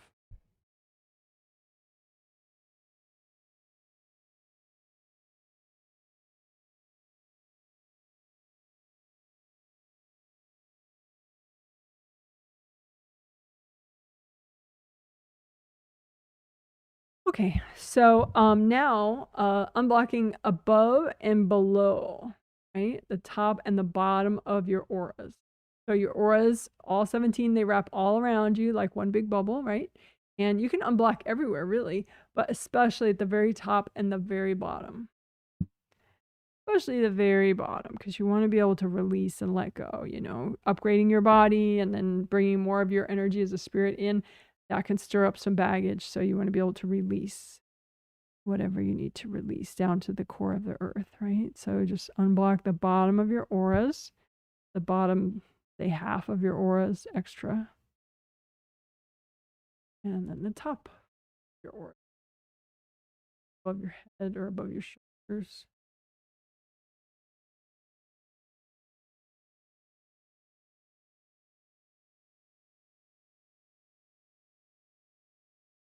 Behind your head, behind your back, behind your lower back. Gold light, melt the blocks.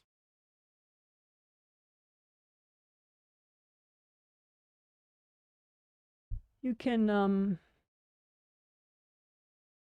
unblock in front of your stomach and in front of your lower back, just a little bit extra.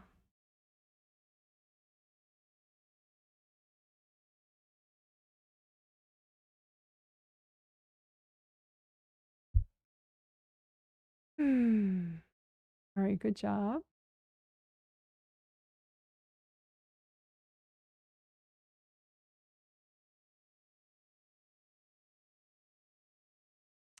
So this last part is aligning your chakras.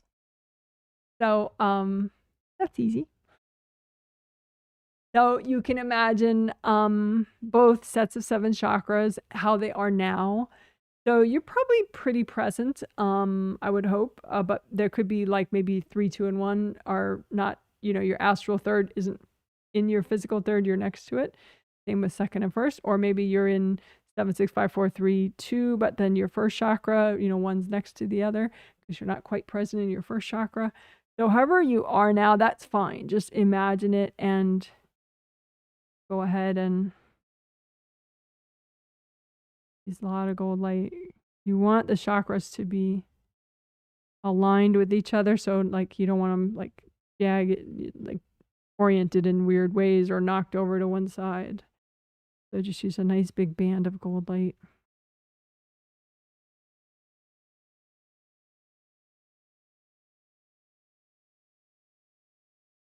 And I guess if you're not in all the chakras, maybe imagining the astral 7 separate from the physical 7 might be useful.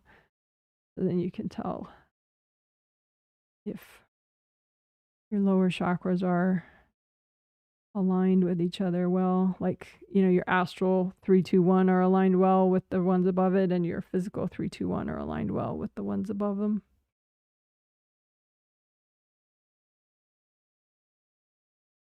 I like having a sound where they kind of click, like if your seatbelt clicks in. I like having them make a click sound when they click into alignment. But that might not work for you. Just use your intuition and use enough gold light so they just pop back into alignment.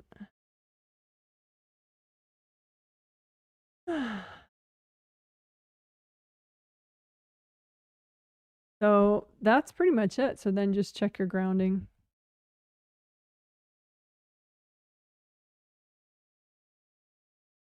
Comb through both your groundings. You can test the 3 colors, make your groundings red. See how that releases all the way down to the core of the earth. Make your groundings orange. See how your releasing is with that. Make your groundings yellow. See how well you release with that. And sometimes there are invasive beings that are not that cool with you upgrading your energy. So you can imagine a simple version of yourself, and then just line up like sort of like a suspect lineup, at the police station of like any invasive beings that are, kind of unhappy with what you just did. And then say, angels, can you recycle all these beings?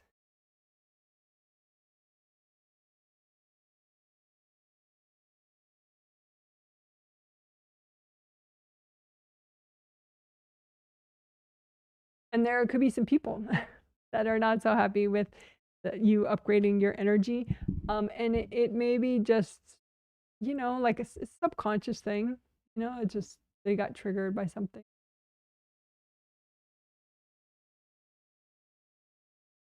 And you can also say, angels, can you help me to have healthy boundaries with those people? For body upgrading for today. So now we can go do the mini heal mini U exercises and the river exercises. I don't think they're going to take very long because I streamlined the ones I want to do.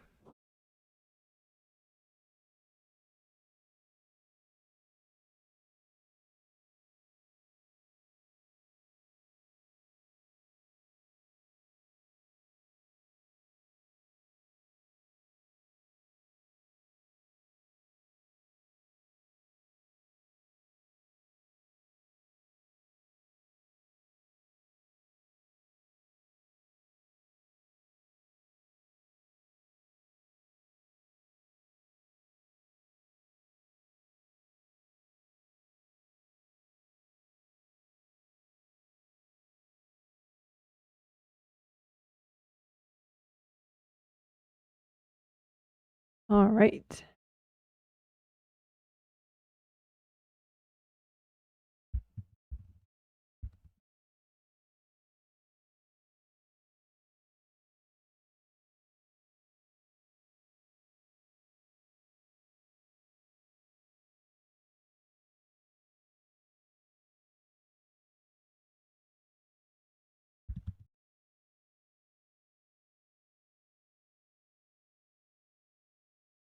Okay. So, healing mini versions of yourself that are a certain way is a very potent way to heal yourself, because we're not all one. Any change? Are you kidding me? No. You know. So it's good to find those parts of you and heal them and strengthen them enough so that they're no longer feeling that way. So then you're not kind of like, because otherwise, regardless of what other people feel around you, you can, even if you remove that interference from other people, you could still do like 3 steps forward and 2 steps back just by your subconscious parts of you that maybe you're afraid of change or resistant or avoidant or whatever, right? So if we heal these mini yous, we can sort of streamline that, and so then you can just take your 3 steps forward and stay there and then take another 3 forward. So let's do it. All right. So, be aware of your grounding. You could redo your groundings if you want. Make them both red or orange or yellow, both the same color, all the way down to the core of the earth, nice and wide and nice and high. Bring them up to your 3rd chakra, right below your sternum. Bring them up that high. So you're that grounded. And then you can make a copy of your grounding out in front of you. Use gold light from your hands and just let the gold light wash out all the blocks in your ground. Just sweep together. You don't have to see energy to do it. Just sweep together the energy blocks in your grounding and use so much gold light that they melt away. Sweep together the blocks in your groundings. Use so much gold light that they melt away. Take some deep breaths. Breathe into your toes. Breathe into your whole body.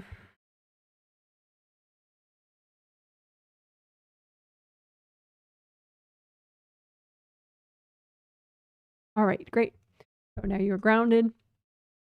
So now, stay present, right, in your physical body, but out in front of you, you can imagine little parts of you that are the most confused, the most stuck, or the most passive.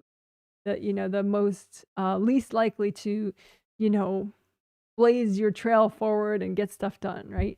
So just imagine these stuck, confused, passive parts of you, passive in an unhealthy way, passive, right? Imagine those parts of you, and you don't have to feel how they feel, but now you can give them a healing. So use gold light from your hands and just wash them out. Be gentle, be supportive. Just say, hey, it's okay. It's just a little gentle healing.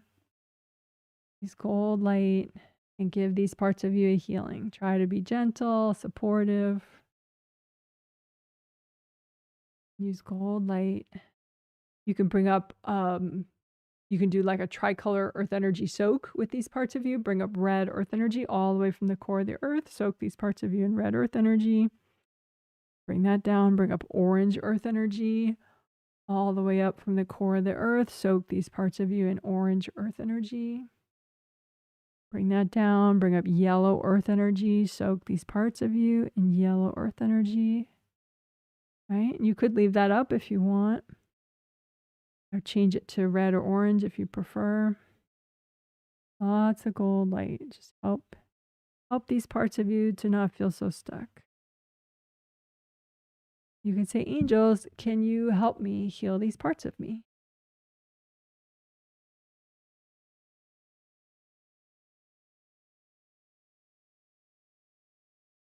And you can make energy presence for these parts of you, right? Just you could use your hands to make the presence, or you can just make them with your mind. But I like using my hands. So you can just make energy healing presents. They can be like flower shaped or gift bag shaped, or whatever presents you want. And just set them to make them out of universal healing energy. So they're gold and or rainbow colors. And just tune them to just the right vibration to nurture and encourage and heal these confused, stuck, and passive parts of you. And say, angels, can you check these presents? And then put these presents at a respectful distance in front of these confused, stuck, or passive parts of you. And just say, hi, these are gifts for you if you want. The angels check them. And then just, be separate and see if these parts of you accept the gifts. It's okay if they don't. I mean, obviously they're a little stuck, so they might not want gifts.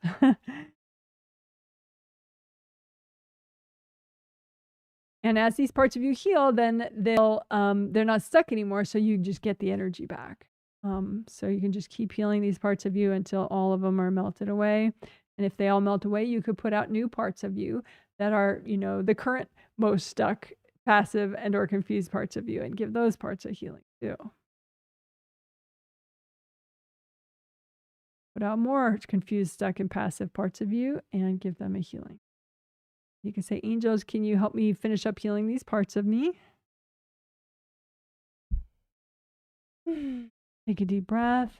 And if you still have any of these parts of you out in front of you because they're confused or scared or passive or stuck, just wrap them up in gold light. And you can say, angels, can you help me with these parts of me?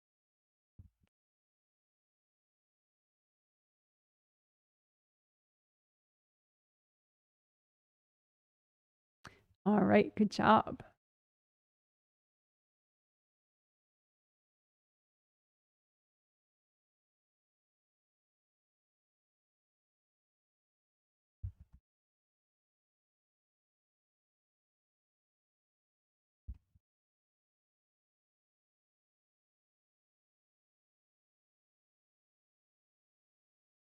So clearing energy blocks, like I talked about in the intro, clearing energy blocks is a really foundational skill to have, even just subconsciously. It's like you just get through something and move on.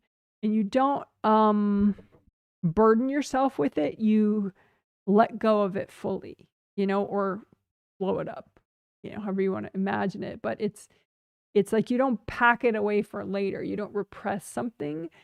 You just clear it. You evolve beyond being stuck with it. It's just like, no, I'm done.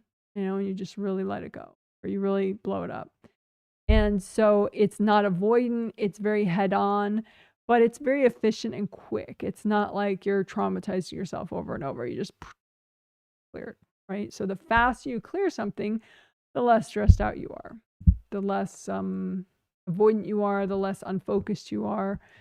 So clearing blocks is huge. So what we can do with this heal mini use technique is we can find the parts of you that most hate clearing energy blocks, or who are most resistant or least willing to clear energy blocks, right? And give those parts of you a healing. Because chances are they really need a healing, and that's why they're that way. Okay? So go ahead and just imagine out in front of you little mini versions of you that maybe they're just subconscious parts, maybe they're from a past life or something, but it's a part of your energy that just hates clearing energy, hates, confronting your issues, and just give those parts of you a healing with gold light from your hands. Just be nice and supportive to those parts of you. I'd say it's okay. You don't have to feel how they feel. Just use gold light to heal and soothe these parts of you. And as these parts of you heal and get restored and balanced, then they're no longer stuck, so you get your energy back. So again, imagine the parts of you that are least willing and able and ready to clear energy blocks.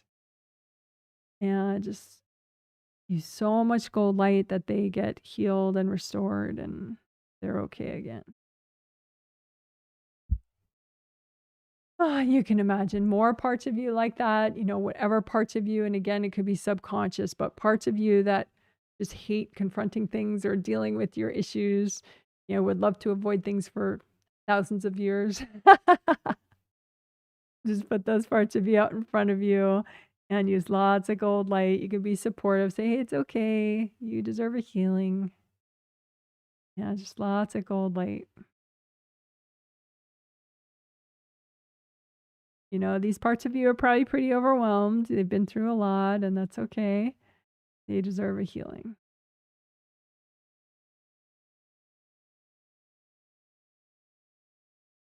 You can bring up red earth energy, give these parts of you a soak with red earth energy, bring up orange earth energy, bring up yellow earth energy. Lots of gold light.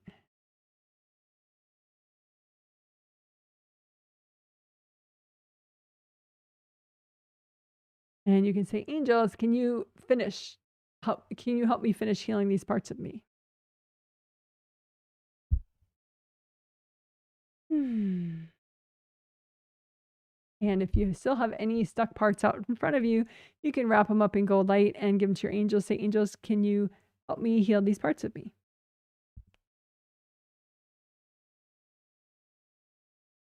All right, good job. Woohoo. Let's see, let's do some butterflies to celebrate.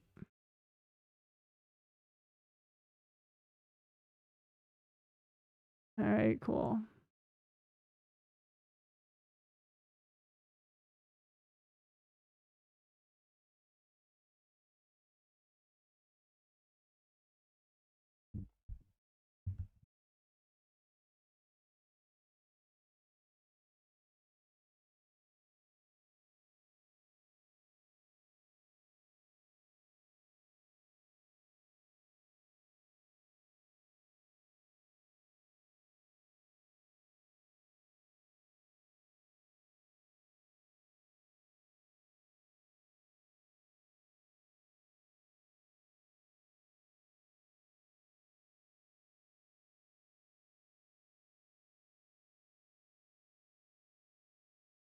Okay.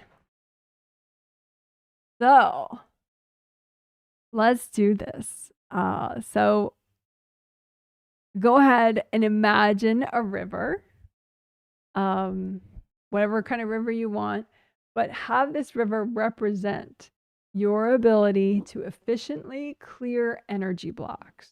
So the energy blocks could be energy dumped in your space from someone else, old baggage of yours, fears, guilt, whatever. Just anything in your space that's stuck, not flowing right? You want to be able to clear it, release it.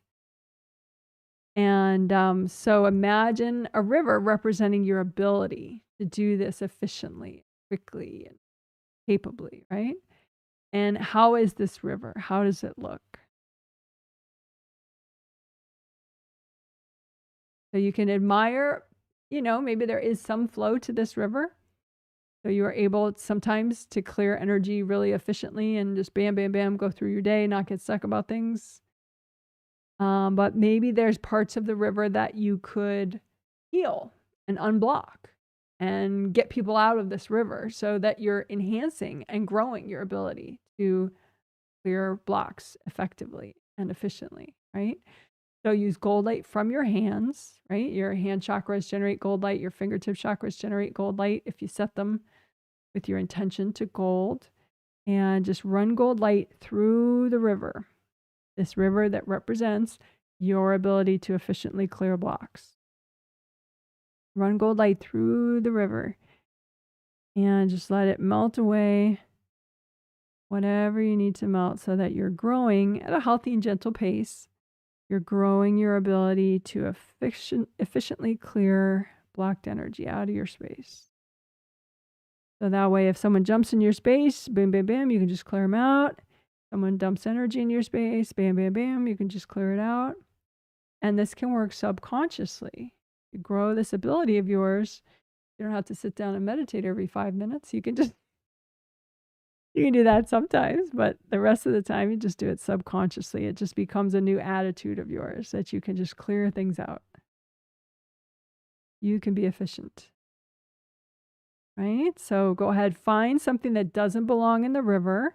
Maybe it's someone else's energy. What does it look like? Have it be something simple that you can recognize. Maybe it looks like a couple big rocks that are diminishing the flow of your river.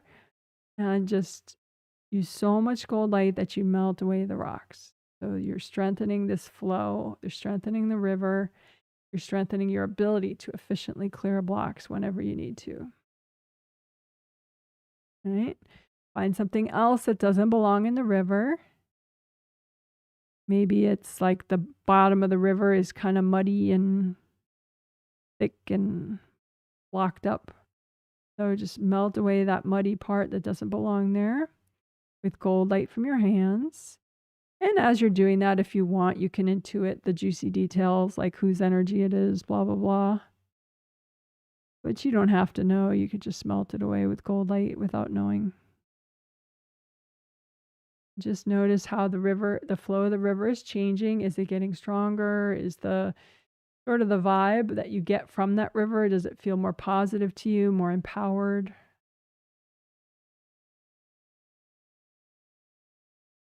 So, does the river feel like uplifting and cheerful and like sort of like a can-do attitude for you, or does it feel like it's sort of doomy gloomy? If it's doomy gloomy at all, look for, maybe there's like clouds up above or something. And you can just run a lot of gold light through that and melt that away. If you get a sense that it's just invasive energy that's not leaving, you can say, angels, can you recycle this invasive energy?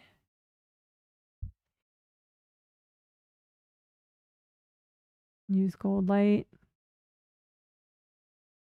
And you can add things to your river, right? You could be creative, right? This represents your ability to efficiently clear energy blocks. So you can do whatever you want to the river, put gold glitter in there, put your favorite rainbow color in there too. You can, plant encouraging, validating plants on either side of your river. Whatever works for you to make sure that you're growing this ability of yours, both conscious and subconscious ability to just clear things, move through things. You don't have to repress. You don't have to avoid. You can just bam, bam, bam, bam, bam, clear things. Let things go.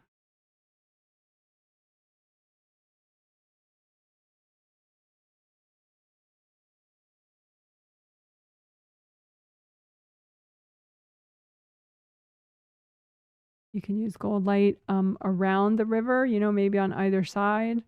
Make sure it's like positive and encouraging for you. Melt away anything that's not positive and encouraging to you.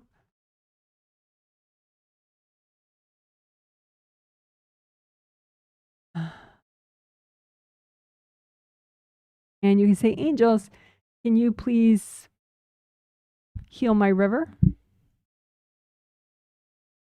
Angels, can you please help me to be more and more able to efficiently clear energy blocks?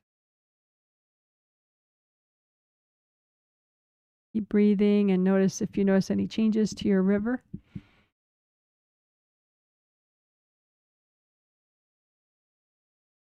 And you can also notice, what do you think to yourself? Like, is there some new habit that you can implement to remind yourself of this or to kind of nourish your river on an ongoing basis?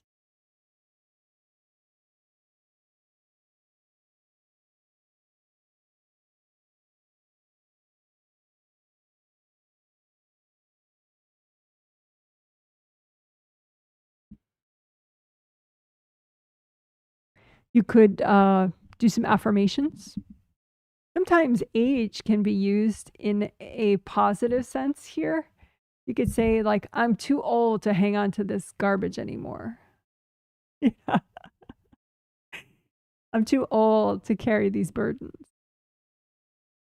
Like, I don't have, I'm done. I'm done carrying these burdens. I'm too old for this.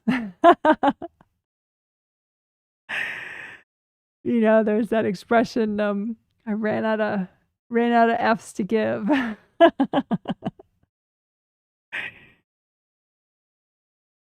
I'm too old to carry these burdens. I'm too old to avoid. I'm just going to clear stuff now. So whatever affirmations is going to help you to encourage you to to enhance this ability.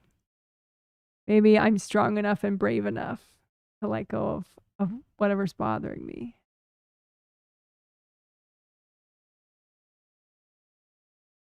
Nice deep breath. And double check your grounding again. Make a copy of your grounding out in front of you. Comb through everything, your auras, your major chakras along your spine, your body, the back of your auras, back of your groundings. All right, great job.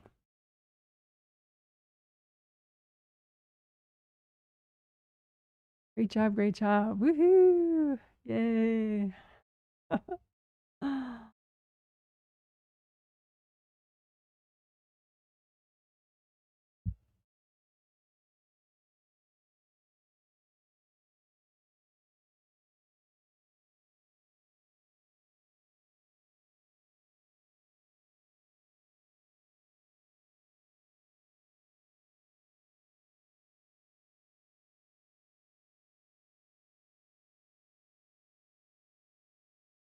So this will be quick. We'll just do a couple little things to wrap up. So STEBs, we've done that before in this healing even. So stubborn triggered energy blocks, that's what STEBs stands for. It's just energy blocks that are triggered. They're bothering you on any level, subconscious or conscious. So you just imagine copies of those, pile those out in front of you, and use red earth energy brought up from the core of the earth to soak those blocks in earth energy. And use gold light from your hands and just melt cords from other people going into these blocks. Melt cords from yourself going into these blocks, and use so much gold light to saturate these energy blocks so that they melt away. Or once you've washed everybody out, you can blow them up. That's fun too. All right, one more time. Pile out in front of you all your STEBs. Red earth energy, soak them in red earth energy, gold light to melt all the cords. Angels, can you recycle any invasive beings hooked into these blocks? So much gold light that she melts them away.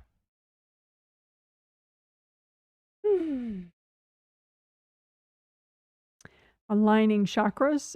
So that refers to your major chakras along your spine. You can align them separately if you want. So imagine your 7 physical body chakras, 7, 6, 5, 4, 3, 2, 1. That's how they're oriented, right? So the 7th is oriented this way, and then 6, 5, 4, 3, 2, 1 are oriented this way. You can't do that with a full cup. So anyway, you want the chakras to be all pointing the same way. Sometimes they can get a little bit askew or knocked out of place. So use a nice wide band of gold light. You don't have to be able to read whether or not, you know, the exact position of each one. Just use so much gold light that they click back into place.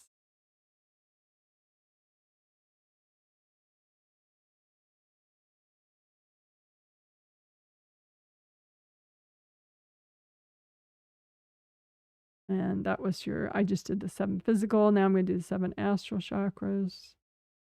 Doesn't matter which you do first.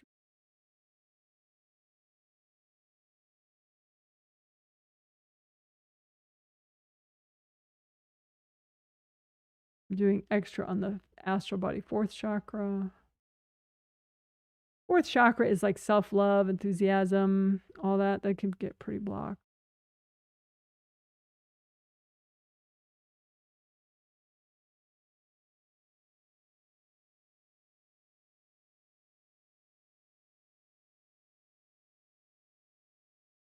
And then you can imagine your astral body chakras inside your physical body chakras to the extent that they are right now.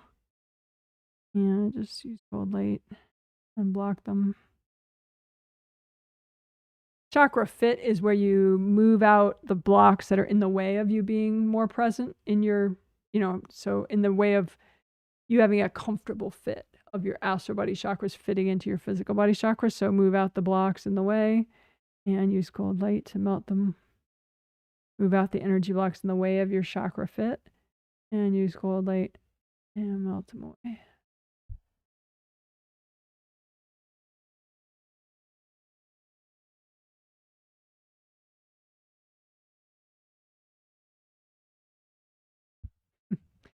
Spiritual path is you just imagine a path that's just for you, like a road that you're on. And I had a nice image of a path. See where that is. That one's nice. So, however you want your path to look, it's just one path right there. But you can imagine your spiritual path. And are you on it? Are you looking forward on it? And are you moving forward on it? And if not, you can give yourself a little healing on the path, and maybe your path forward, it's too blocked, so you can melt away the blocks. You can, maybe you're trying to drag forward some burdens with you that you don't need to, so just melt away the heavy burdens that you're trying to drag forward with you.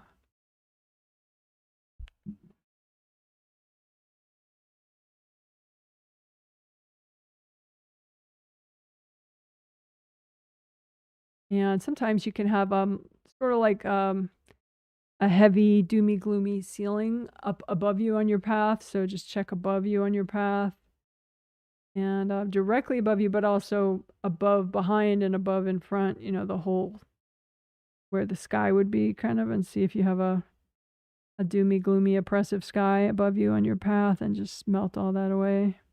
You can say, angels, if there are any invasive beings screwing with me on my path, can you recycle them?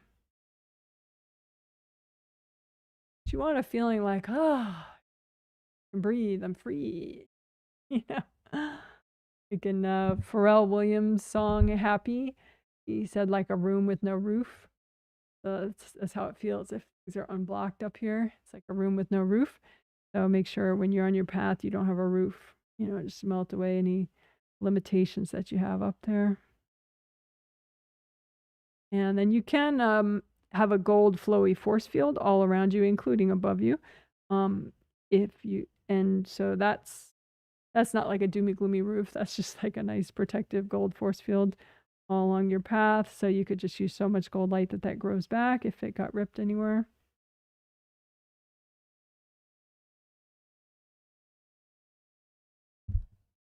All right. So, you can say, angels, can you please help me to move forward on my spiritual path?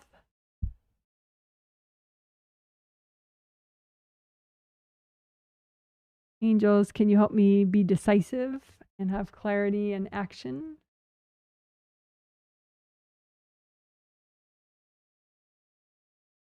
Angels, can you help me to clear and or unmatch group fear?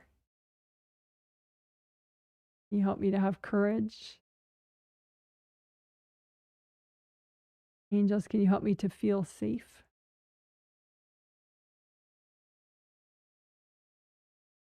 Take some deep breaths.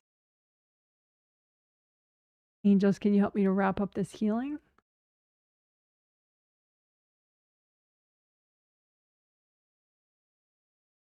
All right, that's a healing. Great job. Woo, woo, woo, woo, woo. Yay, good job.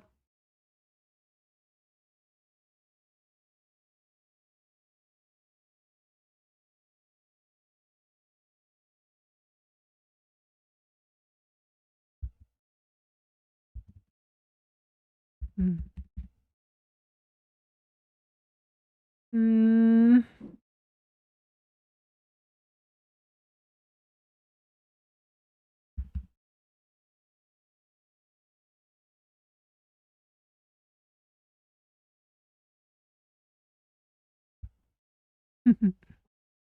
All right, so there's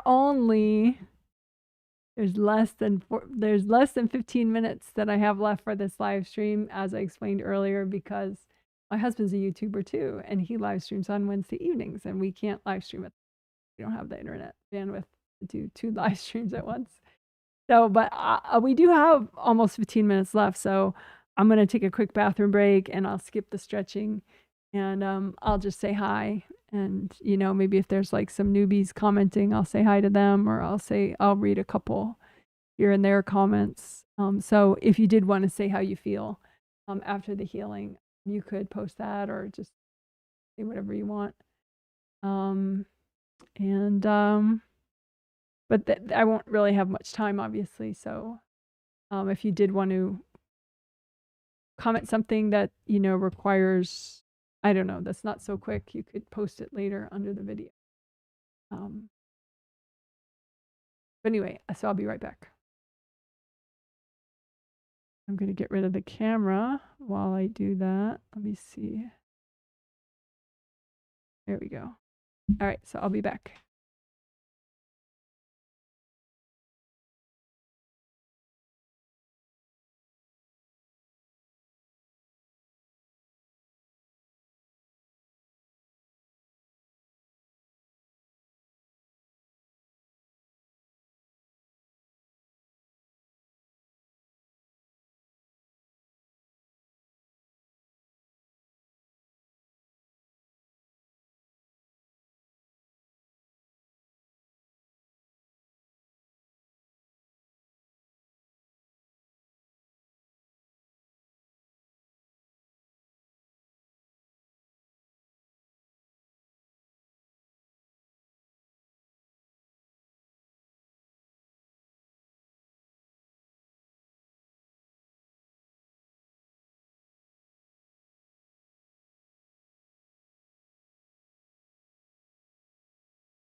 Hi, I'm back. So I hope you had a good break. I had a good break. It was so short. So I have 10 minutes left. So I'm just gonna glance at comments super quickly. I hope you enjoyed the healing. That is my website in case you want to learn more about me and what I do and purchase a set of healings. The set later this month still has spots available, and also that's the January twin set. And then next month there are two healing sets for sale on my website as well. Looking for the comments I have not read yet. Hi Janet from I read that one. I read that one. Hello Janet and everyone. 74 degrees in Las Vegas, Nevada. That is so nice. Someone says it's okay. No voice. Oops. No voice. I sure hope. No voice. I sure hope my sound is good. No voice sounds like a troubling comment. But I think everyone can hear me, so I don't know what no voice meant. I think my sound's fine because no one else mentioned it. So I don't know what no voice means, but maybe it's a comment to something I was talking about. Someone says, hi. Wright freestyle repair. My lower back Wei Chi, my knee Wei Chi. I like both styles of 5 essentials, individual and all at once, like 15 auras all at once from a composite copy. Yeah, so you're just commenting that sometimes you do it one way. Variety's good, you know? I mean, doing it the same way every time, I can't do it. I gotta change it up. I gotta keep things interesting, you know? Sometimes I'll start with like just in the back, like good karma windows, check those out, like unblock back here, you know, those all 5 auras back here, and do any repairs, or, you know, it depends on what feels like what, you know. One time this newbie said, like, oh, I did one of your videos and I started feeling something by my throat and I didn't know what that was. And, you know, could be that she got more present and then all of a sudden she realized she had a bunch of blocks here that she had before, but now she's feeling them. So it's never like a problem when you feel, it's more like you should expect to feel, you know, become aware of different things as you meditate, as you do energy healing. And then you just kind of address them, you know, as you go, you know, extra gold light. You never go wrong with extra gold light, right? You know, maybe there's some aura damage right there, you know, so you could redo aura repair on everywhere, or just redo locally where you feel the aura, where you feel weird, you know, maybe there's aura damage. Somebody said too, like, about their sleep. They were like, oh, I felt weird. And when they felt weird, because they're more present now, when they felt weird, it meant that they have aura damage. But they weren't putting 2 and 2 together. They were just thinking, well, there are beings, you know. But okay, well, why do you feel beings? You feel beings because your auras are damaged. Otherwise, you wouldn't feel them. They'd be out there and you'd have your awesome, you know, inner climate and you wouldn't feel anything. So, but if you're not present, not that present, you have to have a lot of damage for you to feel something.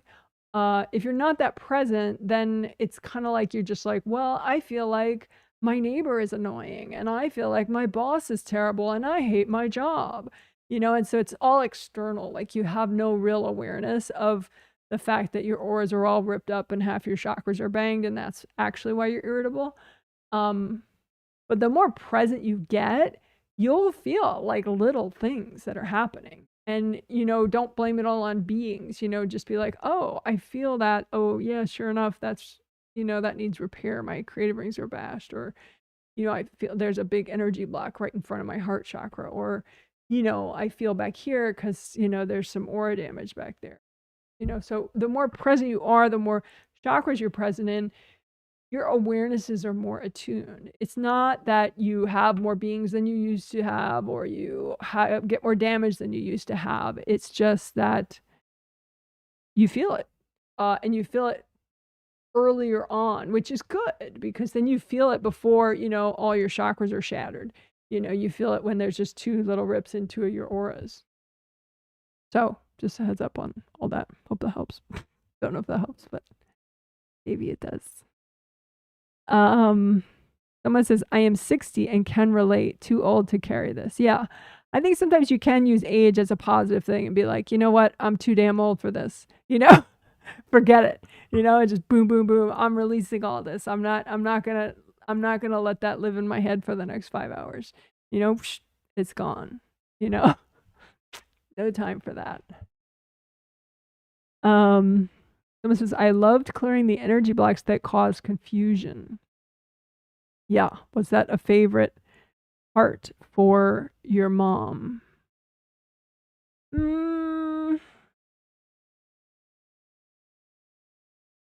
Yeah, it was. But it's more that she felt like stuck.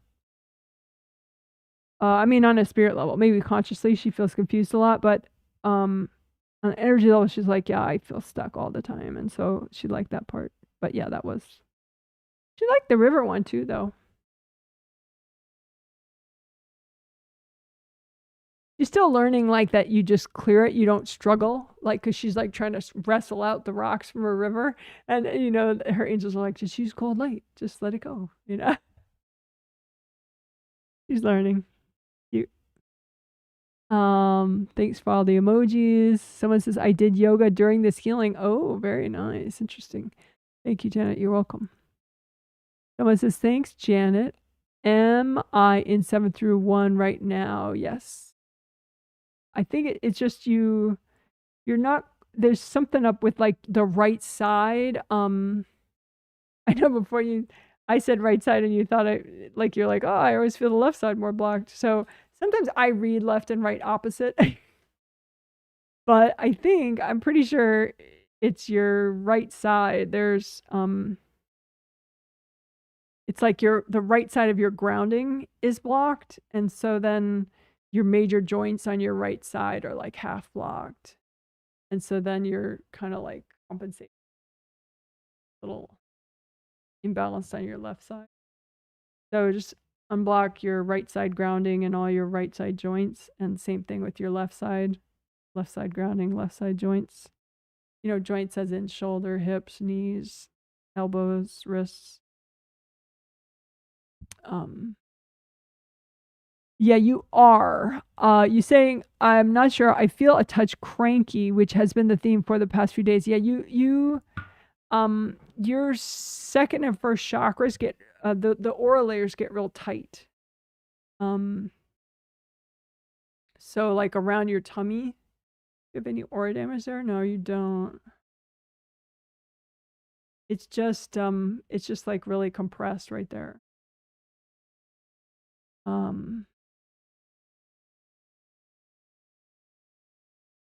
Yeah. It's just compression. When there's compression, it's like it's hard to get the flow, and then it just, and second layer and second chakra is emotions. So it'll make you cranky. Sometimes second chakra damage would do that too, but you don't have damage. You just got a healing. So that did get repaired, so you don't have damage. But anyway, you're saying it doesn't feel like aura damage. It feels deeper. Maybe I'm just feeling energy blocks in second chakra. How did your spouse do? He's been a little irritable too lately. Yeah, so if it feels deeper, check meridians. Like if we look at tummy meridians. Sorry about all that pubic hair.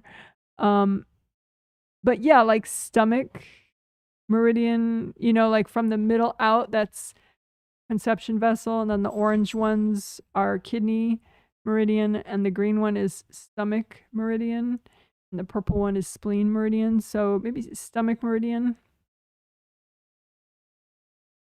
seems a little crusty there, not so flowing. So yeah, you could just check out some meridians there.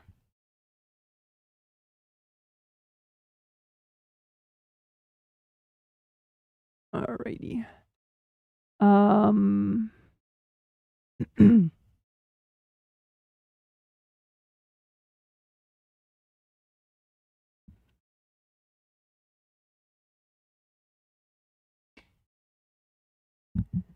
The you and he both getting irritable, you could try park bench communication. Because you tend to be very like a lot of my clients, I don't know why, if I attract people who are very like head on, or if once you learn to look at your own energy, you become very like eagle eye. But that can be very triggering for people because as you look, you're used to looking at your own issues and trying to see the blocks and everything. But if you take that eagle vision, that sort of eagle eye look at other people, it can trigger a lot in them. And then you're annoying to be around when they don't want to deal with all their stuff all at once.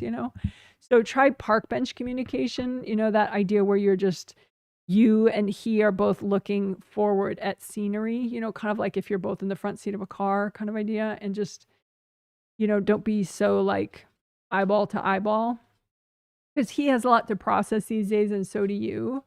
I think if you guys can just do park bench and chill out a little with each other, give each other a little space and breathing room, melt cords more often between you guys.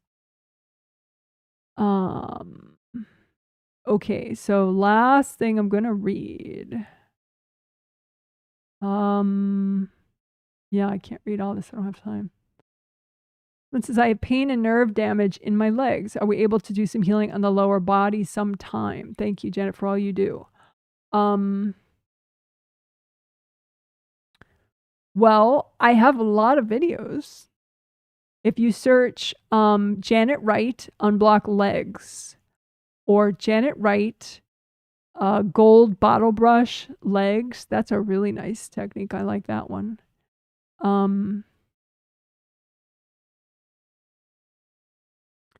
There's also a playlist which you might find interesting. If you go to my YouTube channel and the playlist tab, there's a playlist called Knee Meridians. So knee, like the knee in your leg, knee meridians. And it just shows the only the meridians that go, anywhere in your legs. And that could be interesting to do. You just heal those meridians, and each of those meridians has a Wei Qi aura, wrapped around the legs and stuff. So that I would say that's probably the most appropriate thing to do. So just, kind of customize your work rather than waiting for me to do a whole live stream on legs. I think you need a little more detailed work and just to take your time with it. So I would use that playlist. And also any of the Janet Wright Unblock Legs or Janet Wright gold bottle brush legs videos. Someone says, thanks for the healing. He's doing better. Thanks for the tip about asking the angels to assist him. Sure. You're mentioning about your spouse. He seems fine. He's moving forward. Someone says, I loved all the parts, increasing body power, noticing some fears and releasing, clearing blocks efficiently. Mini use river, such clever techniques. I can't wait to do all of them again. Well, good. All audio is good. Oh, good. Good. All right. Good. Thanks everybody. You're amazing. And yeah. And there's we'll do the quickest pet update ever.